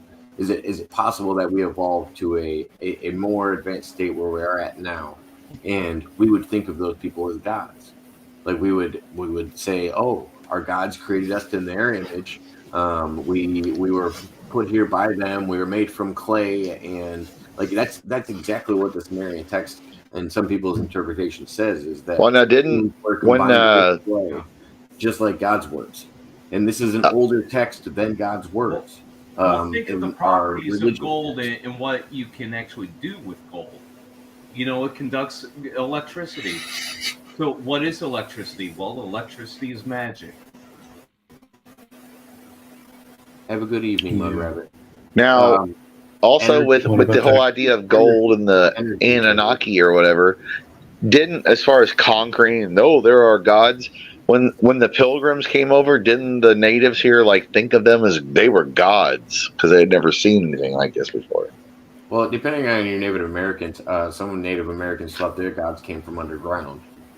I guess it depends on what Native Americans you're referring to. Because I think the ones who actually interacted with the Pilgrims called them the saints or the angels, or basically whatever the translation at the time for the saints, the angels. Are you sure that's not propaganda from the conquerors? Those who win the war write the history. So no. I mean, this goes back to the Powhatan tribe, the real Pocahontas, Powhatan. They're primitive. Oh, right. They thought of them as gods. Well, how you see how the Pilgrims weren't talking about Roanoke? So low like that. I mean, yeah, I could see that too. Not totally. I see what you're saying, Terry. Because you don't hear the Pilgrims talking about Roanoke when they all got slaughtered and taken away by the Native Americans, but you do hear about look at these awesome people coming to our shores, and They got how we taken think because about Thanksgiving now. they had Like, They must be here for gunpowder. positive It's purposes. that simple. Thanksgiving has been so whitewashed. Gunpowder versus bow and arrow. Well, the That's so idea of the racist. turkey, the only thing they have And they true were is that the idea was the welcoming. turkey was going to be our national Here, let's bird. be neighbors. No, the conqueror comes in. You guys are so racist against colonialists. Yeah, that's what I said. It's those damn Nordics, Michael. Yeah, If you want to damn call New me Englanders. racist because I hate white people, that's fine. I'm Irish. Yeah, he's Irish. He's been oppressed as well. I'm probably European and Native American in my lineage. Yeah, I'm Irish as well. We're AKA the oppressed people of Europe. Well, I'm only ethnically half Irish, but not as far as nationality. I'm considered Irish because both of my parents are from Ireland, but their ethnicity is not completely. Yeah, you're Irish French. either. That's what's wrong with him. He's French, Jacob. Part Anglo-American, so like actual New England, Virginia. He's French. Why does he have so much problems with Canadians? I know the guy hates Canadians, but he's French. They're well, Montreal and all that. They do hate the English, so. Montreal is really interesting. It's actually really quite Irish, but the people there are descended from Irish immigrants. Right. Yeah. Oh, yeah. Yep. It's just known as the French, area. I got one final wrap-up question I have for everybody. All right. So, off of everything we're talking about tonight, I want everybody's opinion on what do you think if you had to make your own educated guess. Of course, there's no right answers or wrong answers. If you had to make your own educated guess, do you think publicly we should be worried about what's going on with the UFO things right now? Should we be paying attention to it? Or should we be watching everything and seeing if it's a distraction? Like, where do you fall in general? If your mind was changed tonight, feel free to let us know. Or if you learned anything new tonight, feel free to let us know. But do you feel like we are being distracted, or do you feel like it's all something we should be watching? Well, we'll go in order. We'll go clockwise here. We'll start with Terry and down to Michael, and we'll finish up with Chris. Okay, so let me see here. The question is, where are we going with this, and are people paying attention? And should we be paying attention? What's that? And should we be paying attention to this? Yeah, should we be paying attention? Let's start there. Yes, because obviously it's real. It's real because we know it's real because it's been verified by not just people on TV, spokespeople, talking heads. No, real verifiable eyewitnesses, or at the very least, the people, the talking heads on the televisions are saying, yes, it's been backed up by real civilians. And there we go. Should we be paying attention to it? Yes, because, well, seems it's on the major networks. Not only the major networks, but the independents as well. So there's obviously something going on here. What it is, where it's coming from, where it's going, it's only speculation from here. Is it part of a grand plan, a grander story, a worldwide plan? Well, yeah, it is worldwide because it's been over several continents. Should we be paying attention to it? Yes. Is everyone paying attention to it? No. What are they paying attention to? I don't know. Maybe what's on their screen right in front of them. What's the next distraction? What's the next news story? What's going on around the world? What's going on right there in your own home? What do you need to worry about? What you need to take care of yourself. Just another news story. Just something to talk about. Um, I don't know. Is it the first time balloons have been over America? Gosh, didn't they come over even a long time ago? It's not a new technology. It's you go back to when Napoleon times. You have balloons used back then. Who knows? Does that answer your question? That's your answer, and it's a good answer. Yeah. I understand where you're coming from more about it. Yeah. You're still wondering more about it, and you're still open to at least hear more about it until you can make a definitive answer. Right. Yeah. Yeah. So I only know what I see on TV and what I see on the internet until I get to experience it myself. So would you end it with pay attention to it, but don't put too much faith into it, or question everything, or what? How do you think you would define it?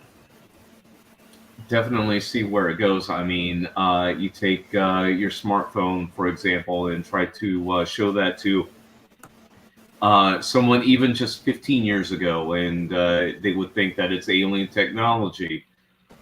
Well, who knows where we're going with this? Who knows where this technology is going to take us? I mean, again, I say, what if you can actually go physically up there in that balloon as a tourism industry and just look over all of creation, and it's done peacefully as a tourism industry, just like an airplane. Only Until you get hit by a missile. Right.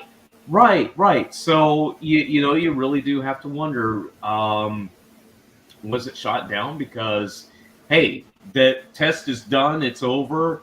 It's now over a place that it's not going to harm anyone over the ocean, and there we go. So we got our study.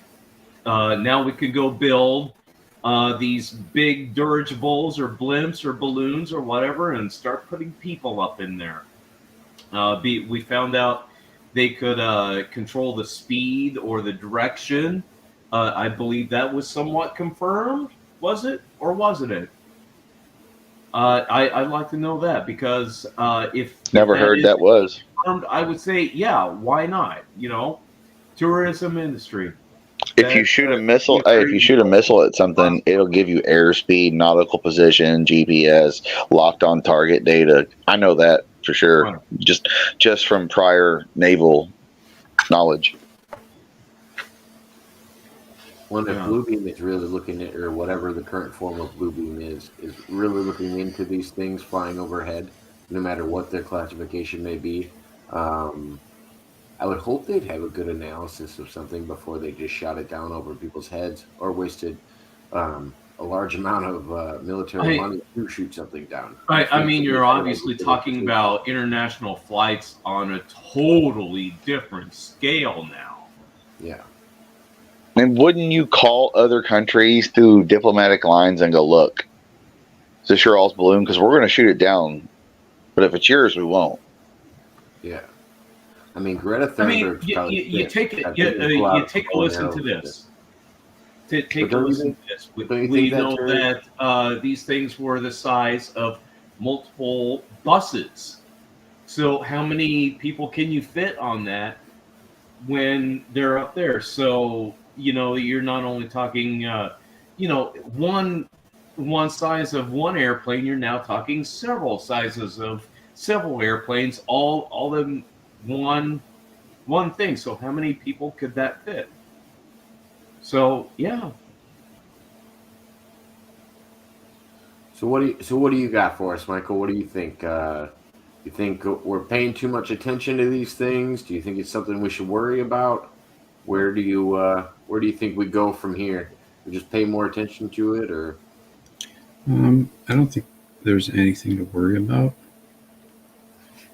Pretty much ever. I think that worry is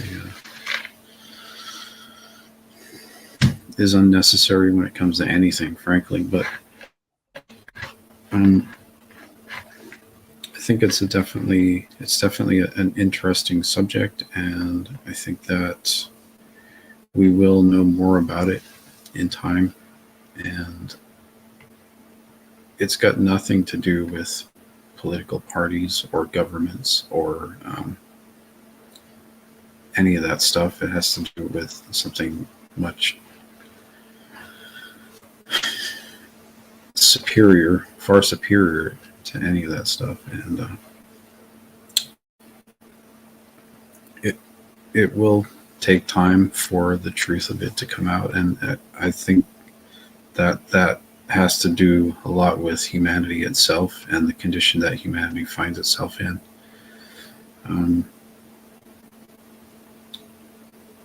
Beings higher than ourselves will not want to disclose their presence to us until we continue to try to improve ourselves and change the way we do things as a species, not just as a country or political party or whatever we're part of. It has to do with the human species and our attitude towards each other. And as long as we try to continue moving forward and making progress as a planetary species, we will gradually, collectively come to know more about this stuff. Some of us might know more than others. I think some do. And some of us don't.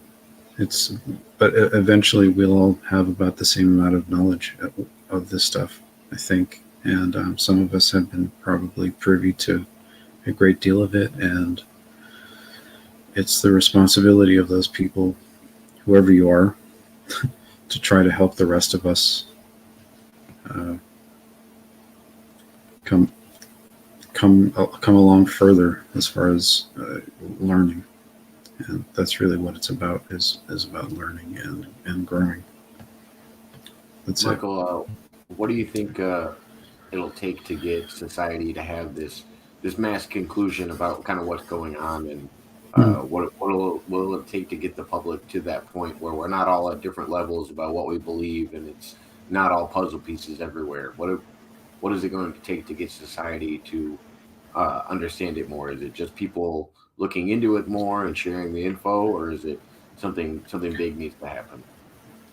Well, I think we need to realize that we are being divided and we are being conquered, really, by the things that we feed into, and we don't have to let that happen. We don't have to be political. We don't have to be nationalistic. We don't have to be racist. We don't have to sexist, whatever there is. We're all just humans, and my experience, as I've gone into in the past with these beings that I've encountered since I was a small child, is that they're afraid of us.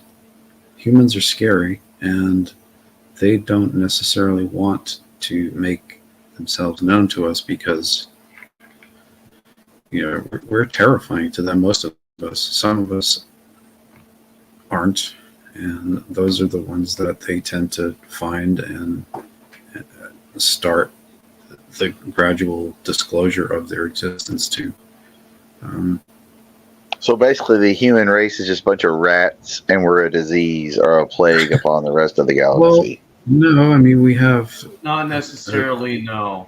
immense potential. We have immense potential. This is the I thing. kind of agree with what you're saying, Michael. I've always thought that as like other species looking down at us, I think they think we're more wild and unpredictable. They don't want to see us messing with nuclear weapons and destroying the planet. They consider us more unpredictable. And yes, they apparently do find good seeds. If they look into people long enough, they will find good people out there. But it's just like it's probably far and in between to them when they're looking at a mass populace and they see in people distracted by war and money and greed and all these other things that they would just consider humans just to be unpredictable and kind of wild. And quite violent. Yeah. I mean, they're not, the ones that I've encountered are very non-violent. I know people have had recounted experiences of being terrified and this kind of thing, but if you really examine it, you'll find that they are completely non-violent experiences. You might react a certain way to them, but there's no violence towards human beings involved in these encounters, and it's indicative of the fact that the species that we're mostly encountering are very peaceful, and they're basically just scared of us, and they won't let themselves be known, let their existence be known to all of us, unless we sort of de-escalate a little bit, or a lot actually, on the way that we're doing things. And, Now, do you think that? Now, I'm gonna elaborate on that. Do you think that's not just like the whole world, because you can't collectively put everybody in the same basket, but do you think as they look at all the conflicts, the Middle East has been fighting for thousands of years, certain areas of the world, just slavery, rape, just horrible shit that's been going on forever. Do you think that's why they're cautious? Well, and I also don't think they recognize our classifications of like the United States, the Middle East. They look at the human race as a race of people. Right, that's what I'm saying. But like certain areas of the world, they're not looking at it as a country or racial thing. Just that they see that, like, they got reconnaissance, they got info. They're an advanced species. They go, that person, thousands of people just go die because they want to like kill this other group because like 600 years ago, the one tribe said it was one way and the other tribe said no, it wasn't, and they've been fighting forever in the Middle East. And before that, it was other shit. John, two thoughts. First, how trepidatious many people are towards the phrase "New World Order." That being said, the second thought is this. Let's say, for the sake of this conversation, that the universe is real and the Zeta Reticuli are real and they're peaceful.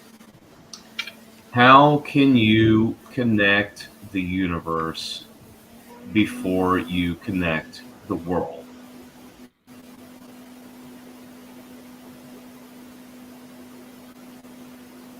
I'll leave that. Yeah. It makes sense. You have to have, and I don't think, just like when we were talking about Russia and the Ukraine, I don't think they would look down at a warring civilization and be like, oh, I wonder what side's right. I don't think they care. I think Right. Why are these people fighting? Exactly. Other? Why are they fighting? And then you look at the base reason of any conflict. It's always one group wants to hurt the other to take land or a position or oil or resources or money or revenge, or the other side, or they just hate each other So and how have do you forever. stop the fighting but still be able to defend yourself should a hostile force present itself? Okay, what you do is you get a bunch of what we know as UFOs. Human nature, Yeah, that's the it's real just question. recycling itself. That's the real question: is can you stop what occurs in human nature? Because that No. seems to be the root of the problem. The animalistic nature of humans to solve their conflicts by battling. Maybe if we evolve as a species over time, it's possible. Well, Like we need to eliminate the reasons why conflicts happen. There you go. That's true. If there's no opportunity for theft and greed and bullshit, then there won't be any bullshit. Like the old hood saying, Jacob, won't be no drama if you don't start no drama. Yeah, but I think. Well, I mean, even like the causes. Even if you eliminate money or currency or anything else, I think humans will place something else at value, whether it's sex, whether it's Well, we are a tribal species, no doubt. whether yeah, we always put something else as a value system when we're doing that. Okay, what does a woman find more attractive? Do you want a somebody that can protect you and make you feel more secure? Is that done by money or is it done by physical prowess? Right. What makes relationships work as humans? So what you're saying is we're fucked no matter which way we go because there's always going to be wars and always going to be conflict. It's just a matter of how bad or whatever they get. Think about some of the wars that went on in ancient Roman times when they said they had battles over women. Like Yeah, that's true. They had full conflicts over women. I mean, that shows you how Hey, because the wrong person married the wrong king or queen. Yeah. Yeah. It shows you how That was this past weekend at the local downtown bar, you know? Hey. Well, yeah. I mean, Terry was there with another guy's wife. He had to drop kick him, put him in the DDT, but he did what he could. Every night. But yeah, so I mean, like we said, there is no perfect solution, but it's just the idea, the thought that we can evolve past it to where we're like, if there is a fight, it's because there is just a bad egg or a violent entity or something that we can all agree to like defend against. It's just, it's not even, it's like, I don't know. It's just I guess it's just a hippy dippy thought that we can't we all just get along, as Rodney King said? I think there's baby steps that we can take that would actually get other civilizations to talk to us if they are truly out there. If they're truly out there, I think the baby steps we could take is, all right, let's not be destroying our planet in the process of trying to advance as a species. That's true. All agree on something like, all right, let's make it so we can still live on this planet in 100 years or 200 exactly, or from now on. Like, but see, people don't think about that. They go, well, fuck it, I'm gonna die anyway. I don't give a fuck. Well, just like Bossman was saying earlier, it was just like, yeah, okay, if we do have this idea that aliens were shutting down nuclear facilities, and most people have given the analogy today that when it comes to nuclear facilities, we're all ankle deep in fucking gasoline and flicking matches at each other. That's right. How deep we are with nuclear war. And right. It's so stupid. It's stupid. No, yeah. Einstein said nobody wins in a nuclear war. You know how? I know how World War III will be fought. You know how World War IV will be fought? With sticks and stones. Because they're going to restart. Right. Have you guys heard of Bitcoin? Yes. Well, he thinks Bitcoin's going to save us, so I mean, it's worth a chance. Saying, Michael, even if money's taken out of the equation, does it still stop the greed of other things? It's a huge factor.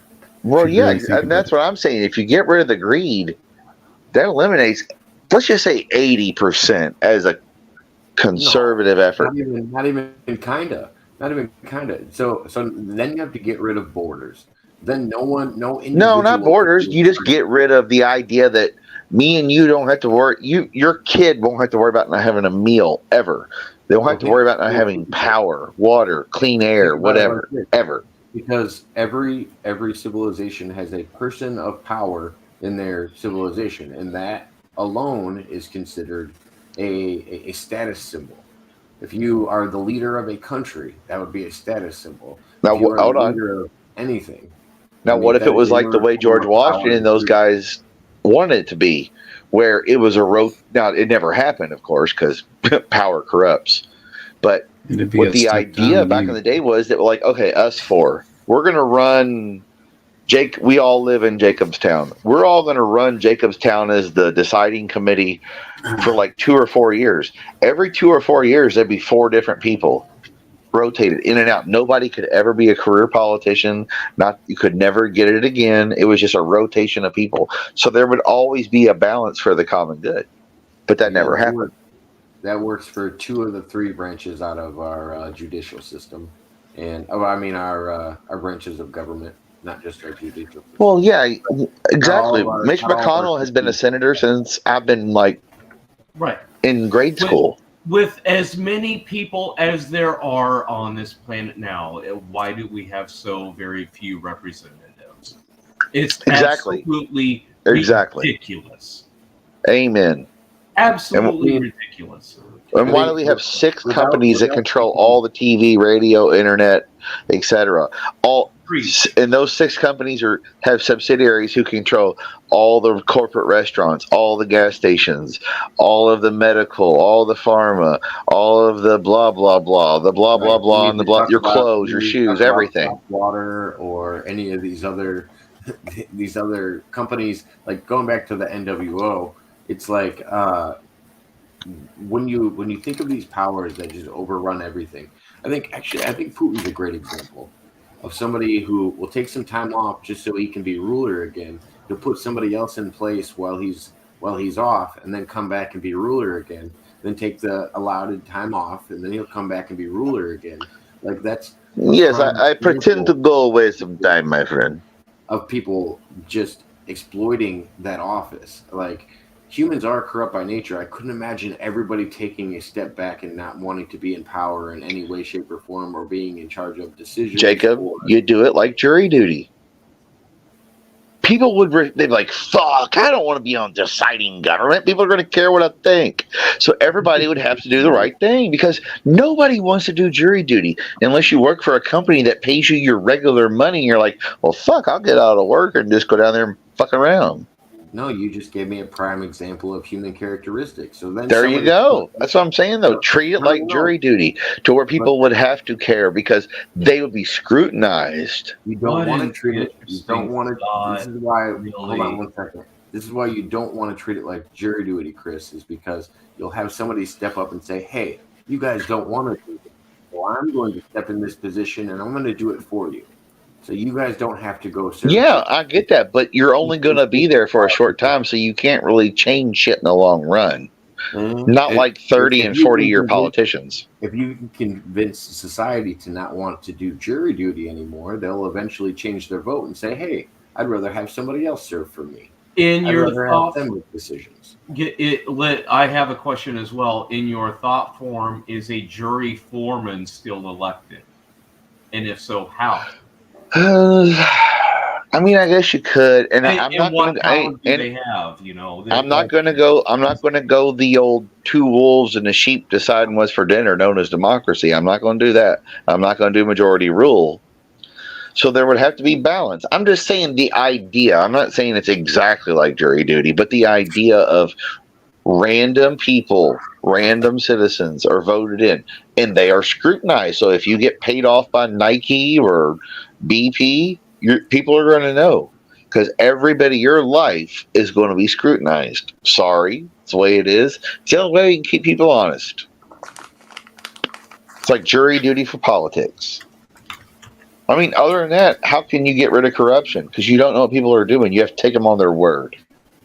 Honestly, I mean, we talk about like this, like Mr. McIntosh has Bitcoin. We'll get rid of the greed because everybody's taken care of, whatever. And Jacob says, what'd you say? You said, well, that doesn't give away from human nature of who's going to make the choices and who's going to have the stature. Well, no. I just think greed will go to another source, whether it's power of position or whether it's power of attraction when it comes to sexual prowess. Like, okay, I'm going to be more attractive members of society will be. Okay, so Jacob Waters is going to have all the bitches, is what he's saying. He's going to be like, no. What I'm saying is it comes down to whatever is valued in society. No, I know what you're saying. I know you're I was just saying that it's whatever is valued, and we put value as humans. We put value in whatever. Like if there isn't money, we will just make something else of value. And that's true. DM. I kind of agree with DM. He said the ones with power will not give up that power.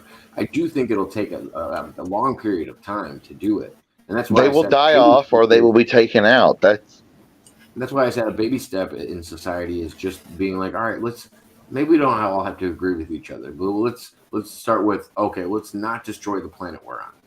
If we want now, Mr. McIntosh is French, like he said. Blowing shit up at the same time. Well, Mr. McIntosh is French. What day is that? Yeah. June. What day? What do they call that day in June when they beheaded everybody? Bastille Day? Bastille Day, July 14th. I mean, there could always be allegedly, there could always be another one of those, Jacob. We can get rid of the people in power, CM. I'm just saying. Sure, why not? and start fresh. I mean, Yeah. No, you're right, Tim. They have a chain of command. Somebody else is going to fill that position, and all these countries have that. oh yeah, I'm Even not saying that, but Bastille even if Day, you try to cut the head off the snake, 2 more are going to pop up. And right? it's the same idea of you're basically repeating the same idea of George Bush going and being like, all right, we gotta kill whatever power is in the Middle East right now, and then 2 more spring heads, Oh and well, then 2 more spring heads. it's tribe. And Yeah, then well, that's a tribal ISIS is society, a- and I mean, and come then on. it's just an endless battle of a power Right, struggle. I get that, but I'm just saying, we know who's got the money and the power, and they're protected by people who don't get paid a whole lot. Right. I'm just saying they. Well, I'm not going to say any more about that, but allegedly, whatever. On to other things. Closing statements, Chris. What do you got? What do you think people should take away from what's going on with Well, UFOs? to get back to the UFO, because everybody else got the UFO question. Yeah. Is it a distraction? Is it real? Blah, blah, blah. I don't know. I'm in the middle on all of it. I guess that makes me a libertarian centrist. I don't know. Independent, whatever. But I'm not smart enough I can't even possibly comprehend what is actually going on. And most people can't. If they tell you they can, they might have some idea or they're just out of their mind. But in general, I think could it be real? It has about as much chance of being real as it does not being real. Could it be Project Bluebeam and it's a hologram or whatever with the UFO stuff, at least? And the train derailments. There's always a distraction. Could the UFO be part of the distractions with the derailments and the Ukraine? And there's something else going. Who knows?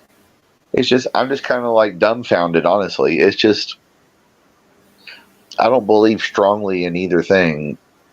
I think there was probably some hobbyist balloons that got shot, and there was probably some weather, whatever they want to call them, balloons were shot as well. But then the one they didn't find over Huron that allegedly moved at speeds they hadn't seen. Could it be somebody's drone or out of this world? Well, they probably ain't shooting anything down that's not from this world. I hope as we know it. So I mean, I'm just kind of in the middle. Honestly, Chris, I was going to say, I hope there's at least 3 that they put in the sky that were. Yeah, exactly. I hope there was something up there at least besides what we saw. Led Zeppelin replicas that they put in the sky to get shot down. I mean, at least play the Immigrant Song or In My Time of Dying or Dazed and Confused or something. I mean, come on. Or Kashmir. Come on. If the actual Led Zeppelin is floating over and we're going to shoot it down, shouldn't be dun dun dun, and then we shoot it. I mean, come on. It would only be appropriate, but that's neither here nor there. But yeah, I mean, really, I kind of think it's more of like a hoax. I know that I believe that aliens and UFOs are real, but when I start seeing it on CNN and Yahoo, then it's like, oh, then the government and the secretary would not say that whether blah blah. Then I'm going, wait a minute, why is he saying that? So, yes, they are real. Are the ones we're seeing and all this bullshit? Probably not. I'm going to give it 50-50. Maybe not. But yeah, most likely, they never tell us the truth. They didn't tell us the truth at Roswell. They didn't tell us the truth with both Kennedys, Martin Luther King, Malcolm X, John Lennon, Ronald Reagan, when he wasn't killed, but he was shot, while his relatives were having dinner with the Bushes at the same time, who was the vice president, magically, etc., etc. So, I believe him now when I shouldn't have believed him before. So I'll just go, no, I don't believe him. But could it be some real, some fake? Sure. That's it.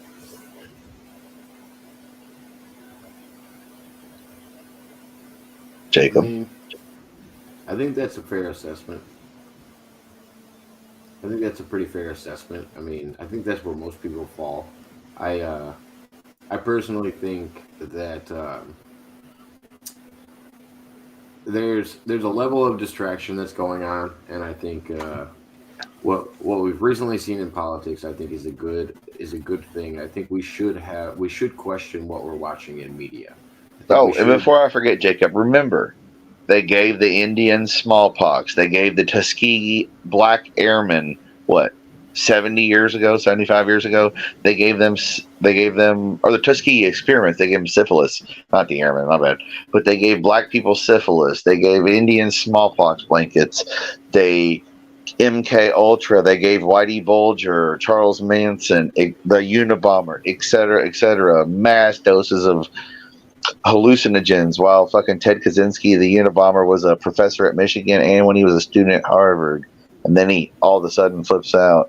I mean, Timothy Leary, the acid hippie guy, was a CIA operative, Operation Northwoods, Project Blue Book. Look at all, like Mr. McIntosh says, do we really trust, I mean, come on. I'm just naming like 10 projects out of fucking 5,000.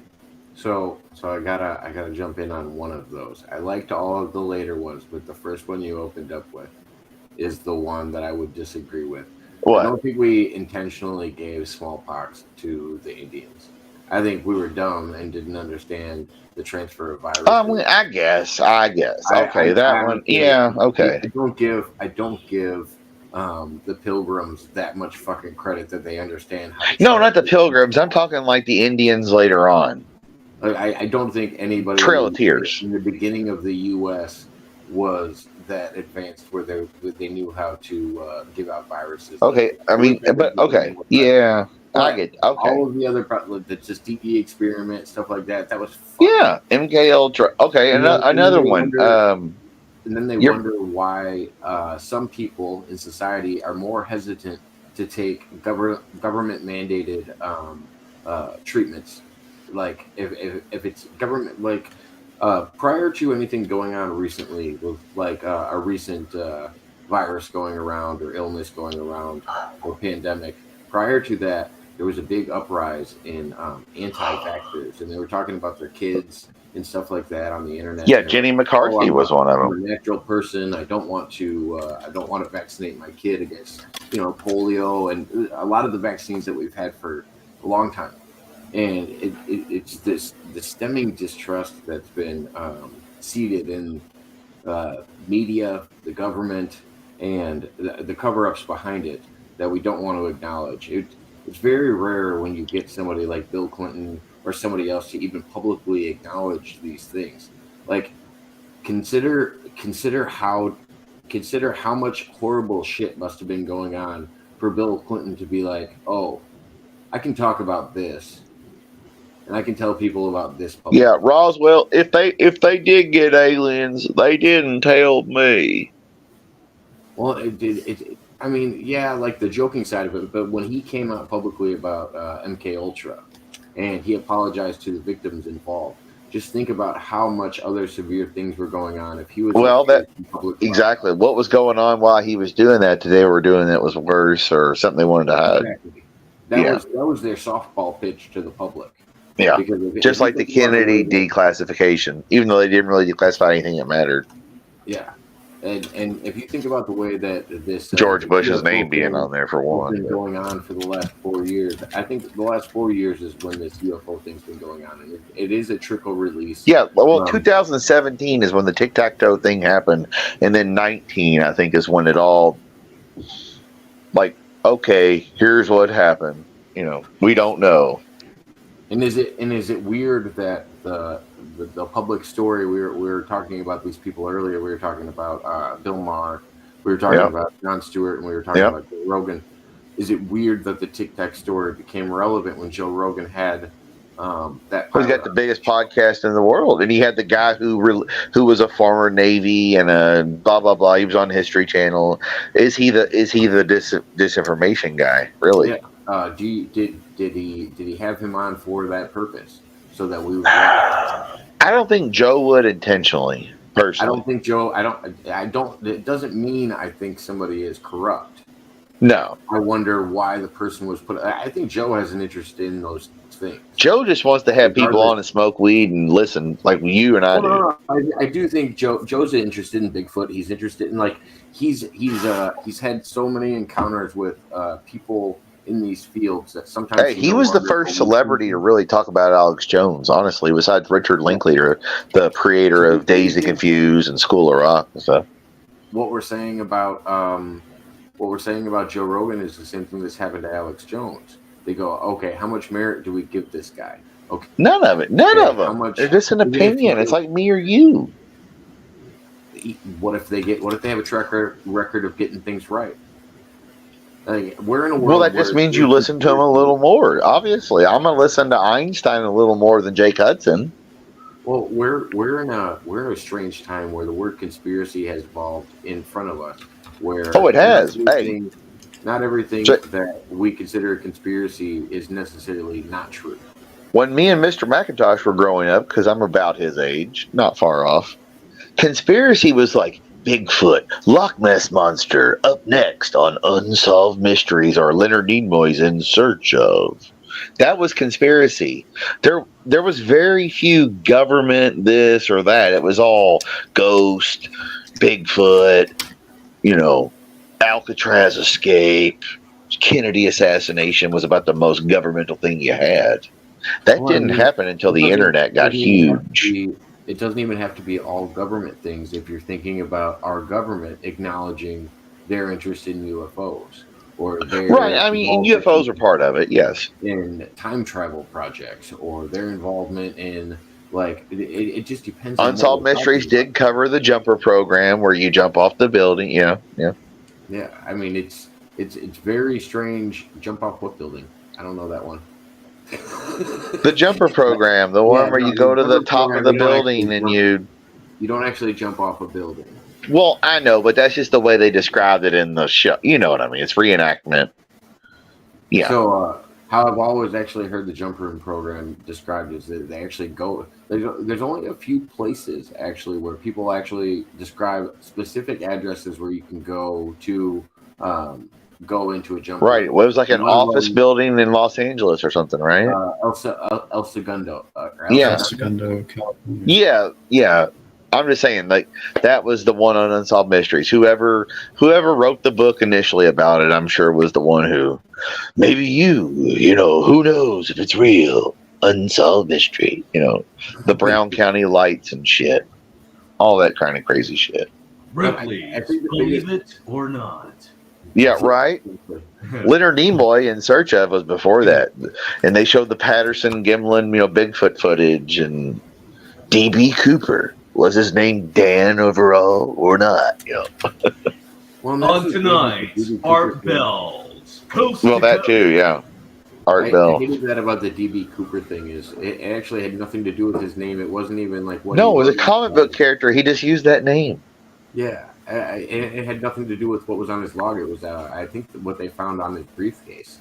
He wrote when he got the ticket, because back then you didn't go to metal detectors. You just wrote your name. What's your name, sir? You signed in, and he wrote his name was Dan Cooper, and then the media ran with DB. But kind of like they say that. No, go ahead, Michael. Sorry. You go ahead. Well, the media says that I said I was a time traveler or from the future.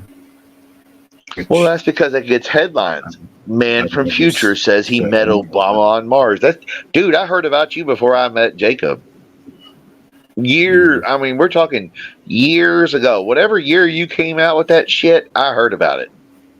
I was in the Art Bell community. I'm going back to the message boards, all right? We're going to the Dreamland. We're going to the, old school shit. We're talking the 90s. I'm way back. I didn't start talking about that stuff until 2018. I thought you were back in 2012 or 15 or something. I was just a. Well, why did I know about the guy? No, wait a minute. Are you the only guy to say you met Obama on Mars, or is there another guy? There's some other people. Oh, okay. I know you had said that as well. Okay, so it must have been somebody else as well before. Barry Okay. Saturum seems to make his routes. Do what? Barry Saturum seems to make his routes.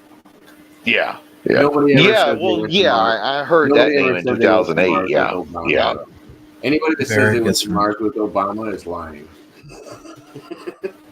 Well, hey, I can tell. Well, yeah, I remember your story about that. But most people say Barry. They refer to him as Barry. well, and you're from Illinois, so you know that. But okay, I know a sort of famous basketball player who played in the NBA for years. You know, Obama loved the NBA, of course, and he got to meet Obama. And I've known this guy since I was like 7 or 8. Watermelon too. No, I'm not talking about that. He just liked basketball. Come on. And But I've known this guy since I went to basketball camp at like 7 or 8, and he was, I don't know, 10 years older than me or whatever. If Jacob, I'll tell you offline. If you Google him, you might remember the name without Googling. Well, anyway, played in the NBA. He said he got to meet Obama with, because he's part of like the veterans group with, whatever the hell, alumni NBA stuff. And he was like, yeah, he said Obama talked to everybody cool, there was legends there, big names you would know. And he's like, yeah. He's like, all right, everybody, first off, everybody call me Barry. Really? Yeah. Did he say that? Yeah, no shit. I mean, and I have no reason to doubt him because he's a black dude who played in the NBA. I'll tell you offline. I'm not going to say his name online because you know how crazy fucking people are. Come on. Dude, now I'm kind of curious though. I do want to know who it is now. But yeah, no, I mean, growing up in Illinois, like I saw what was going. Like, it's hard to explain to anybody outside, but I think me and Terry have talked about this before. Like knowing what was going on with like Rod Blagojevich and how Obama got into his seat, and knowing what was going on. Didn't he get? Oh, wait a minute. Blagojevich was the governor who went to jail for corruption, and then Obama got appointed by him. No, he got appointed he got voted in by 2 other people, but it was almost like the seat opened up for him, and then some of his friends might have voted him in. And now did people die like allegedly happened in the Clintons deals? The seat happened to be sold on the way. Like there may have been some money exchanged to make that seat be open. Allegedly, yeah, Yeah. But I don't know. Well, how did he get? No, wait a minute. He was a local state senator, right? Yeah. And then he got the U.S. senator job. How did somebody die? What happened? Somebody was no longer in that seat. Now Blagojevich was the governor. What's he have to do with it? Blagojevich went to jail and he was no longer in office. Right. He was acting like he was actually stepping down. Right. Blagojevich got in trouble when Obama left the Senate seat. Yeah, because that's when they found out about it. The corruption was going on before that, though. So the corruption that Blagojevich was involved with was involving Obama? Yes. And Hold up. Why have I not heard this story? Because it's not really public knowledge, and Blagojevich doesn't talk. Blagojevich has a book out about it. Oh, I know. He went to prison. He's out now, right? Not really. Not really? Oh. Prison, and he's still allowed to visit. I remember he had the perfect big poofy hair. I remember Blagojevich. Blago. He was on whatever. He got pardoned. I thought he was getting pardoned by somebody, but I don't know if it ever happened. So he was governor in like 2004 when Obama was a senator. What were you saying, Terry? Did you say? I was just about to say that I believe Blagojevich was pardoned by Big Daddy T. Was he? Okay. Yeah. Who's Big Daddy D? I thought he was going to get pardoned, but I wasn't sure what the outcome was. By who? Trump. Oh, okay. He did? Oh, yeah. Okay, I remember that. I do, yeah. He was on The Apprentice. Yeah. It was Jesse Jackson Jr. That's the other person that was involved. Okay, yeah. So Obama was a local state senator. Blagojevich was the governor. Yeah. And he tried to sell a U.S. senator position because as a governor, if somebody dies or quits, you get to appoint a position, and he appointed Obama. That's what you're saying? I think there was a transaction. I don't think it was really appointed. It was like highest. Right, but no, I'm saying legally a governor can appoint a U.S. senator. Jesse Ventura appointed a senator when that senator died Yes, on the but plane crash. They were appointed because they might have been the highest bidder for said position. Okay. And So basically, some people may have influenced. People went to jail because they were taking the highest bidder. Okay, You know, and Blagojevich was one of them so Blagojevich went to prison for allegedly getting Obama the position appointed as U.S. senator, which would later be the position he would need to help him create a presidential run, allegedly. To be honest, Blagojevich's only involvement is actually because he spoke about it. Terry wants to say something. Oh no, he was saying you're on point with what you were saying. Yeah, pretty much. Just yep. Oh, okay. I was going to say. Okay. So that was what. Okay, I got you. I mean, you're not going to get your shit taken down. We're just talking. I mean, allegedly, it's nothing. We're just speculating. Nobody's ever said that officially. Hey, when it comes down to it, we're just asking questions, right? Here. I don't know. I grew up with. You know what? We fully invite everyone that we are talking about onto this platform to answer these questions. Now wait a minute. Okay, and CM Gonzo said so. Basically, when Obama won the presidency in 2008, that means he was going to leave the position, and the new governor, who may have had influence in some way, could appoint it to another person. Allegedly the highest bidder. Right. Oh, okay. Well, that sounds like Louisiana, Kentucky, New Jersey, New York. You know. I was gonna say the exact same thing. I was gonna say it sounds a lot like California, New York, and Illinois. But yes, these are regular liberal politics. I got you. Going on. Well, Kentucky's old school Democrat, like Louisiana. You know. But yeah, it's a mess, man. And all right, so I got to wrap this up. But bringing it back to the original topic, I think people should be paying attention to this. Don't put too much merit in it until you can make a definitive answer, at least for yourself. And kind of like what Michael said, also don't worry about it. You can't live in fear.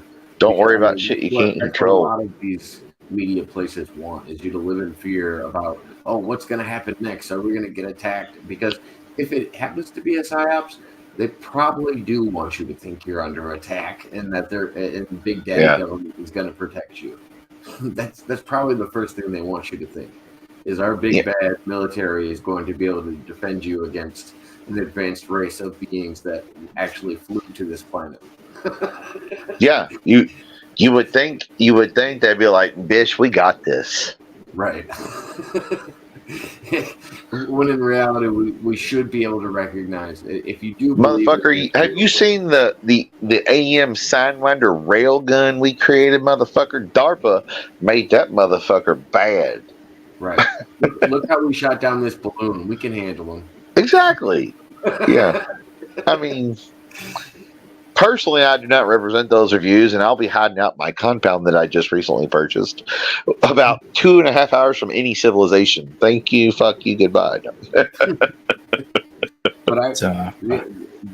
the main thing I think we need to do to change things is honestly not put so much merit in media. And maybe actually hold the media. Yeah, I think it's hysteria too, Jacob. Like you say, it's a lot of hysteria. And I think all sides of the media need to be kind of held to the fire a little bit because they like that fear. They like that clickbait of what's because you keep watching more of it. You go, well, fuck! I watched yesterday. They said I was going to die. I better check in to make sure I'm not going to die tomorrow. Exactly. I mean, that's what they do. If you could be living in fear and they could tell you the next thing you're supposed to be scared of every other week, they would do it. And Michael McIntosh remembers, Jacob and Terry might be old enough. The first Gulf War, CNN had the exclusive of all the shit going on. They were just a spokesman for the Defense Department. Rolling right in. Yeah. It's like, well, we hit 7 targets. Yeah, because y'all were giving the targets with your camera. They did it during the evening news prime time. Yeah. Yeah. Yeah, I remember. I was a kid. I was watching it like, well, fuck, we get to watch some war on TV. Fuck Nintendo. Yeah. I was making one of my first albums on a 4-track recorder in a bedroom in Stone, 4-track Massachusetts. recorder. Yeah, 4-track. Oh, cassette. I gotta ask. Hold on, before we go, Jacob, I gotta ask Mr. McIntosh this. What year is that Les Paul you have? That's a bad guitar. That is a hard to find item. I'm really not sure. I think it might be like a 72 or 3.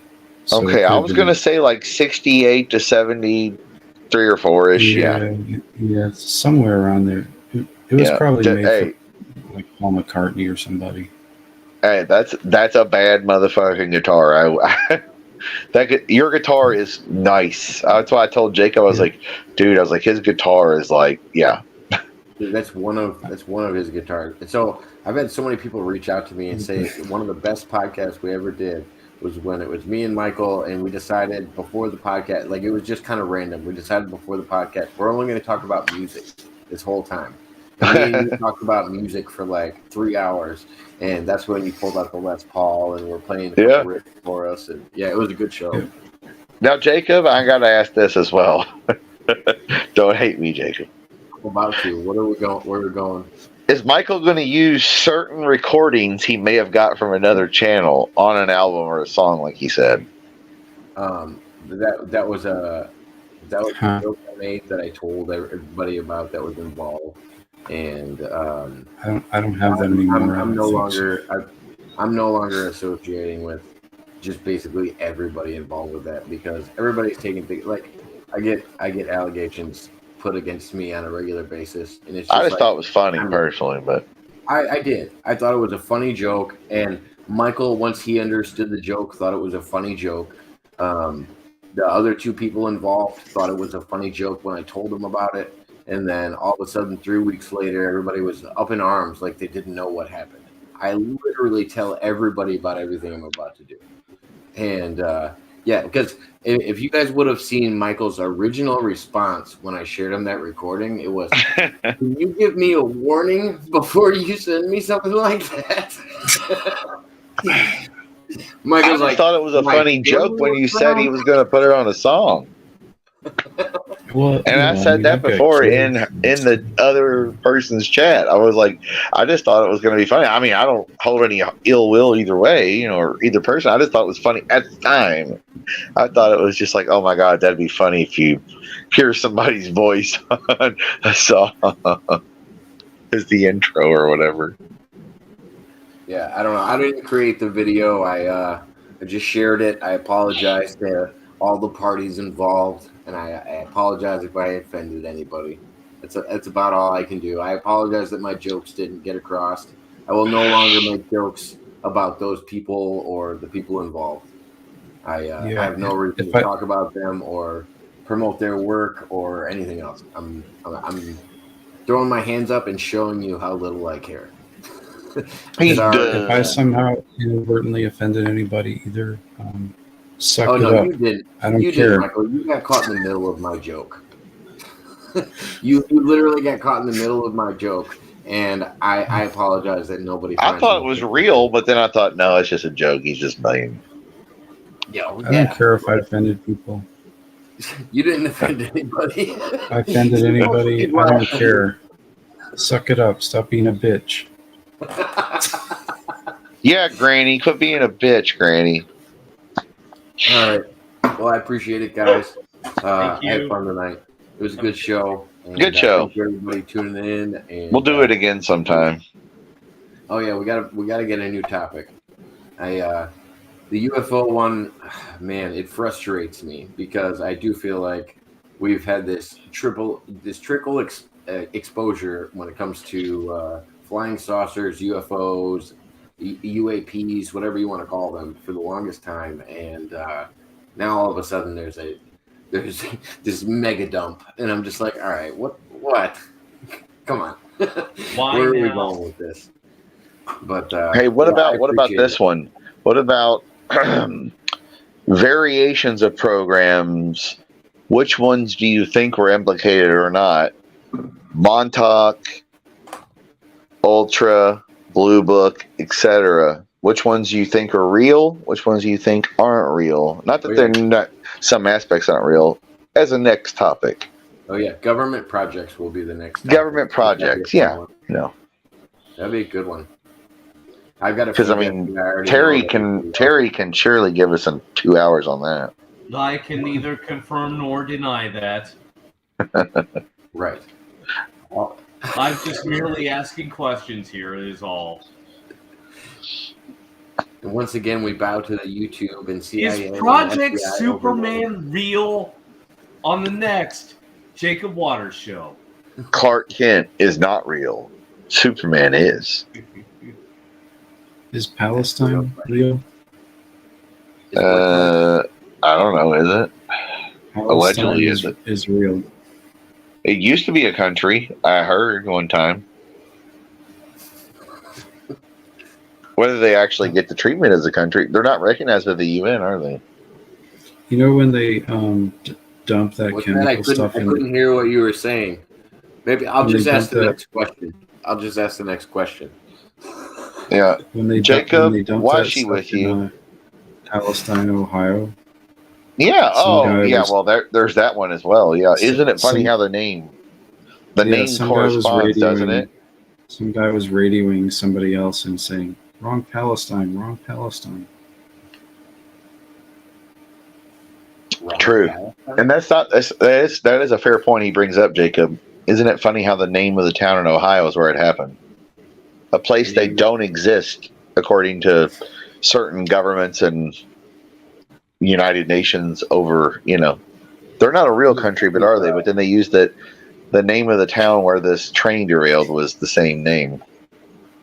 Well, that was the joke I made when he was talking about places that didn't exist was the idea that basically when was it the UN? It wasn't the United Nations. It was the health organization when they were talking to the WHO or whatever, and they were asking him about Taiwan.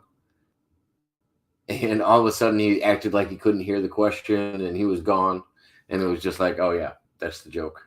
Is nobody's really actually paying attention. And then they cut to the next question. Like we're not allowed to acknowledge this place. But yeah, I appreciate it, guys. Everybody have a beautiful evening, and I'm gonna get some rest. We're at the 4-hour mark. Fuck off, Brad. John Jangleheimer Schmidt is Here's the thing, Jacob. You're done. I just want to say you're a good person. But you're done. But you're done.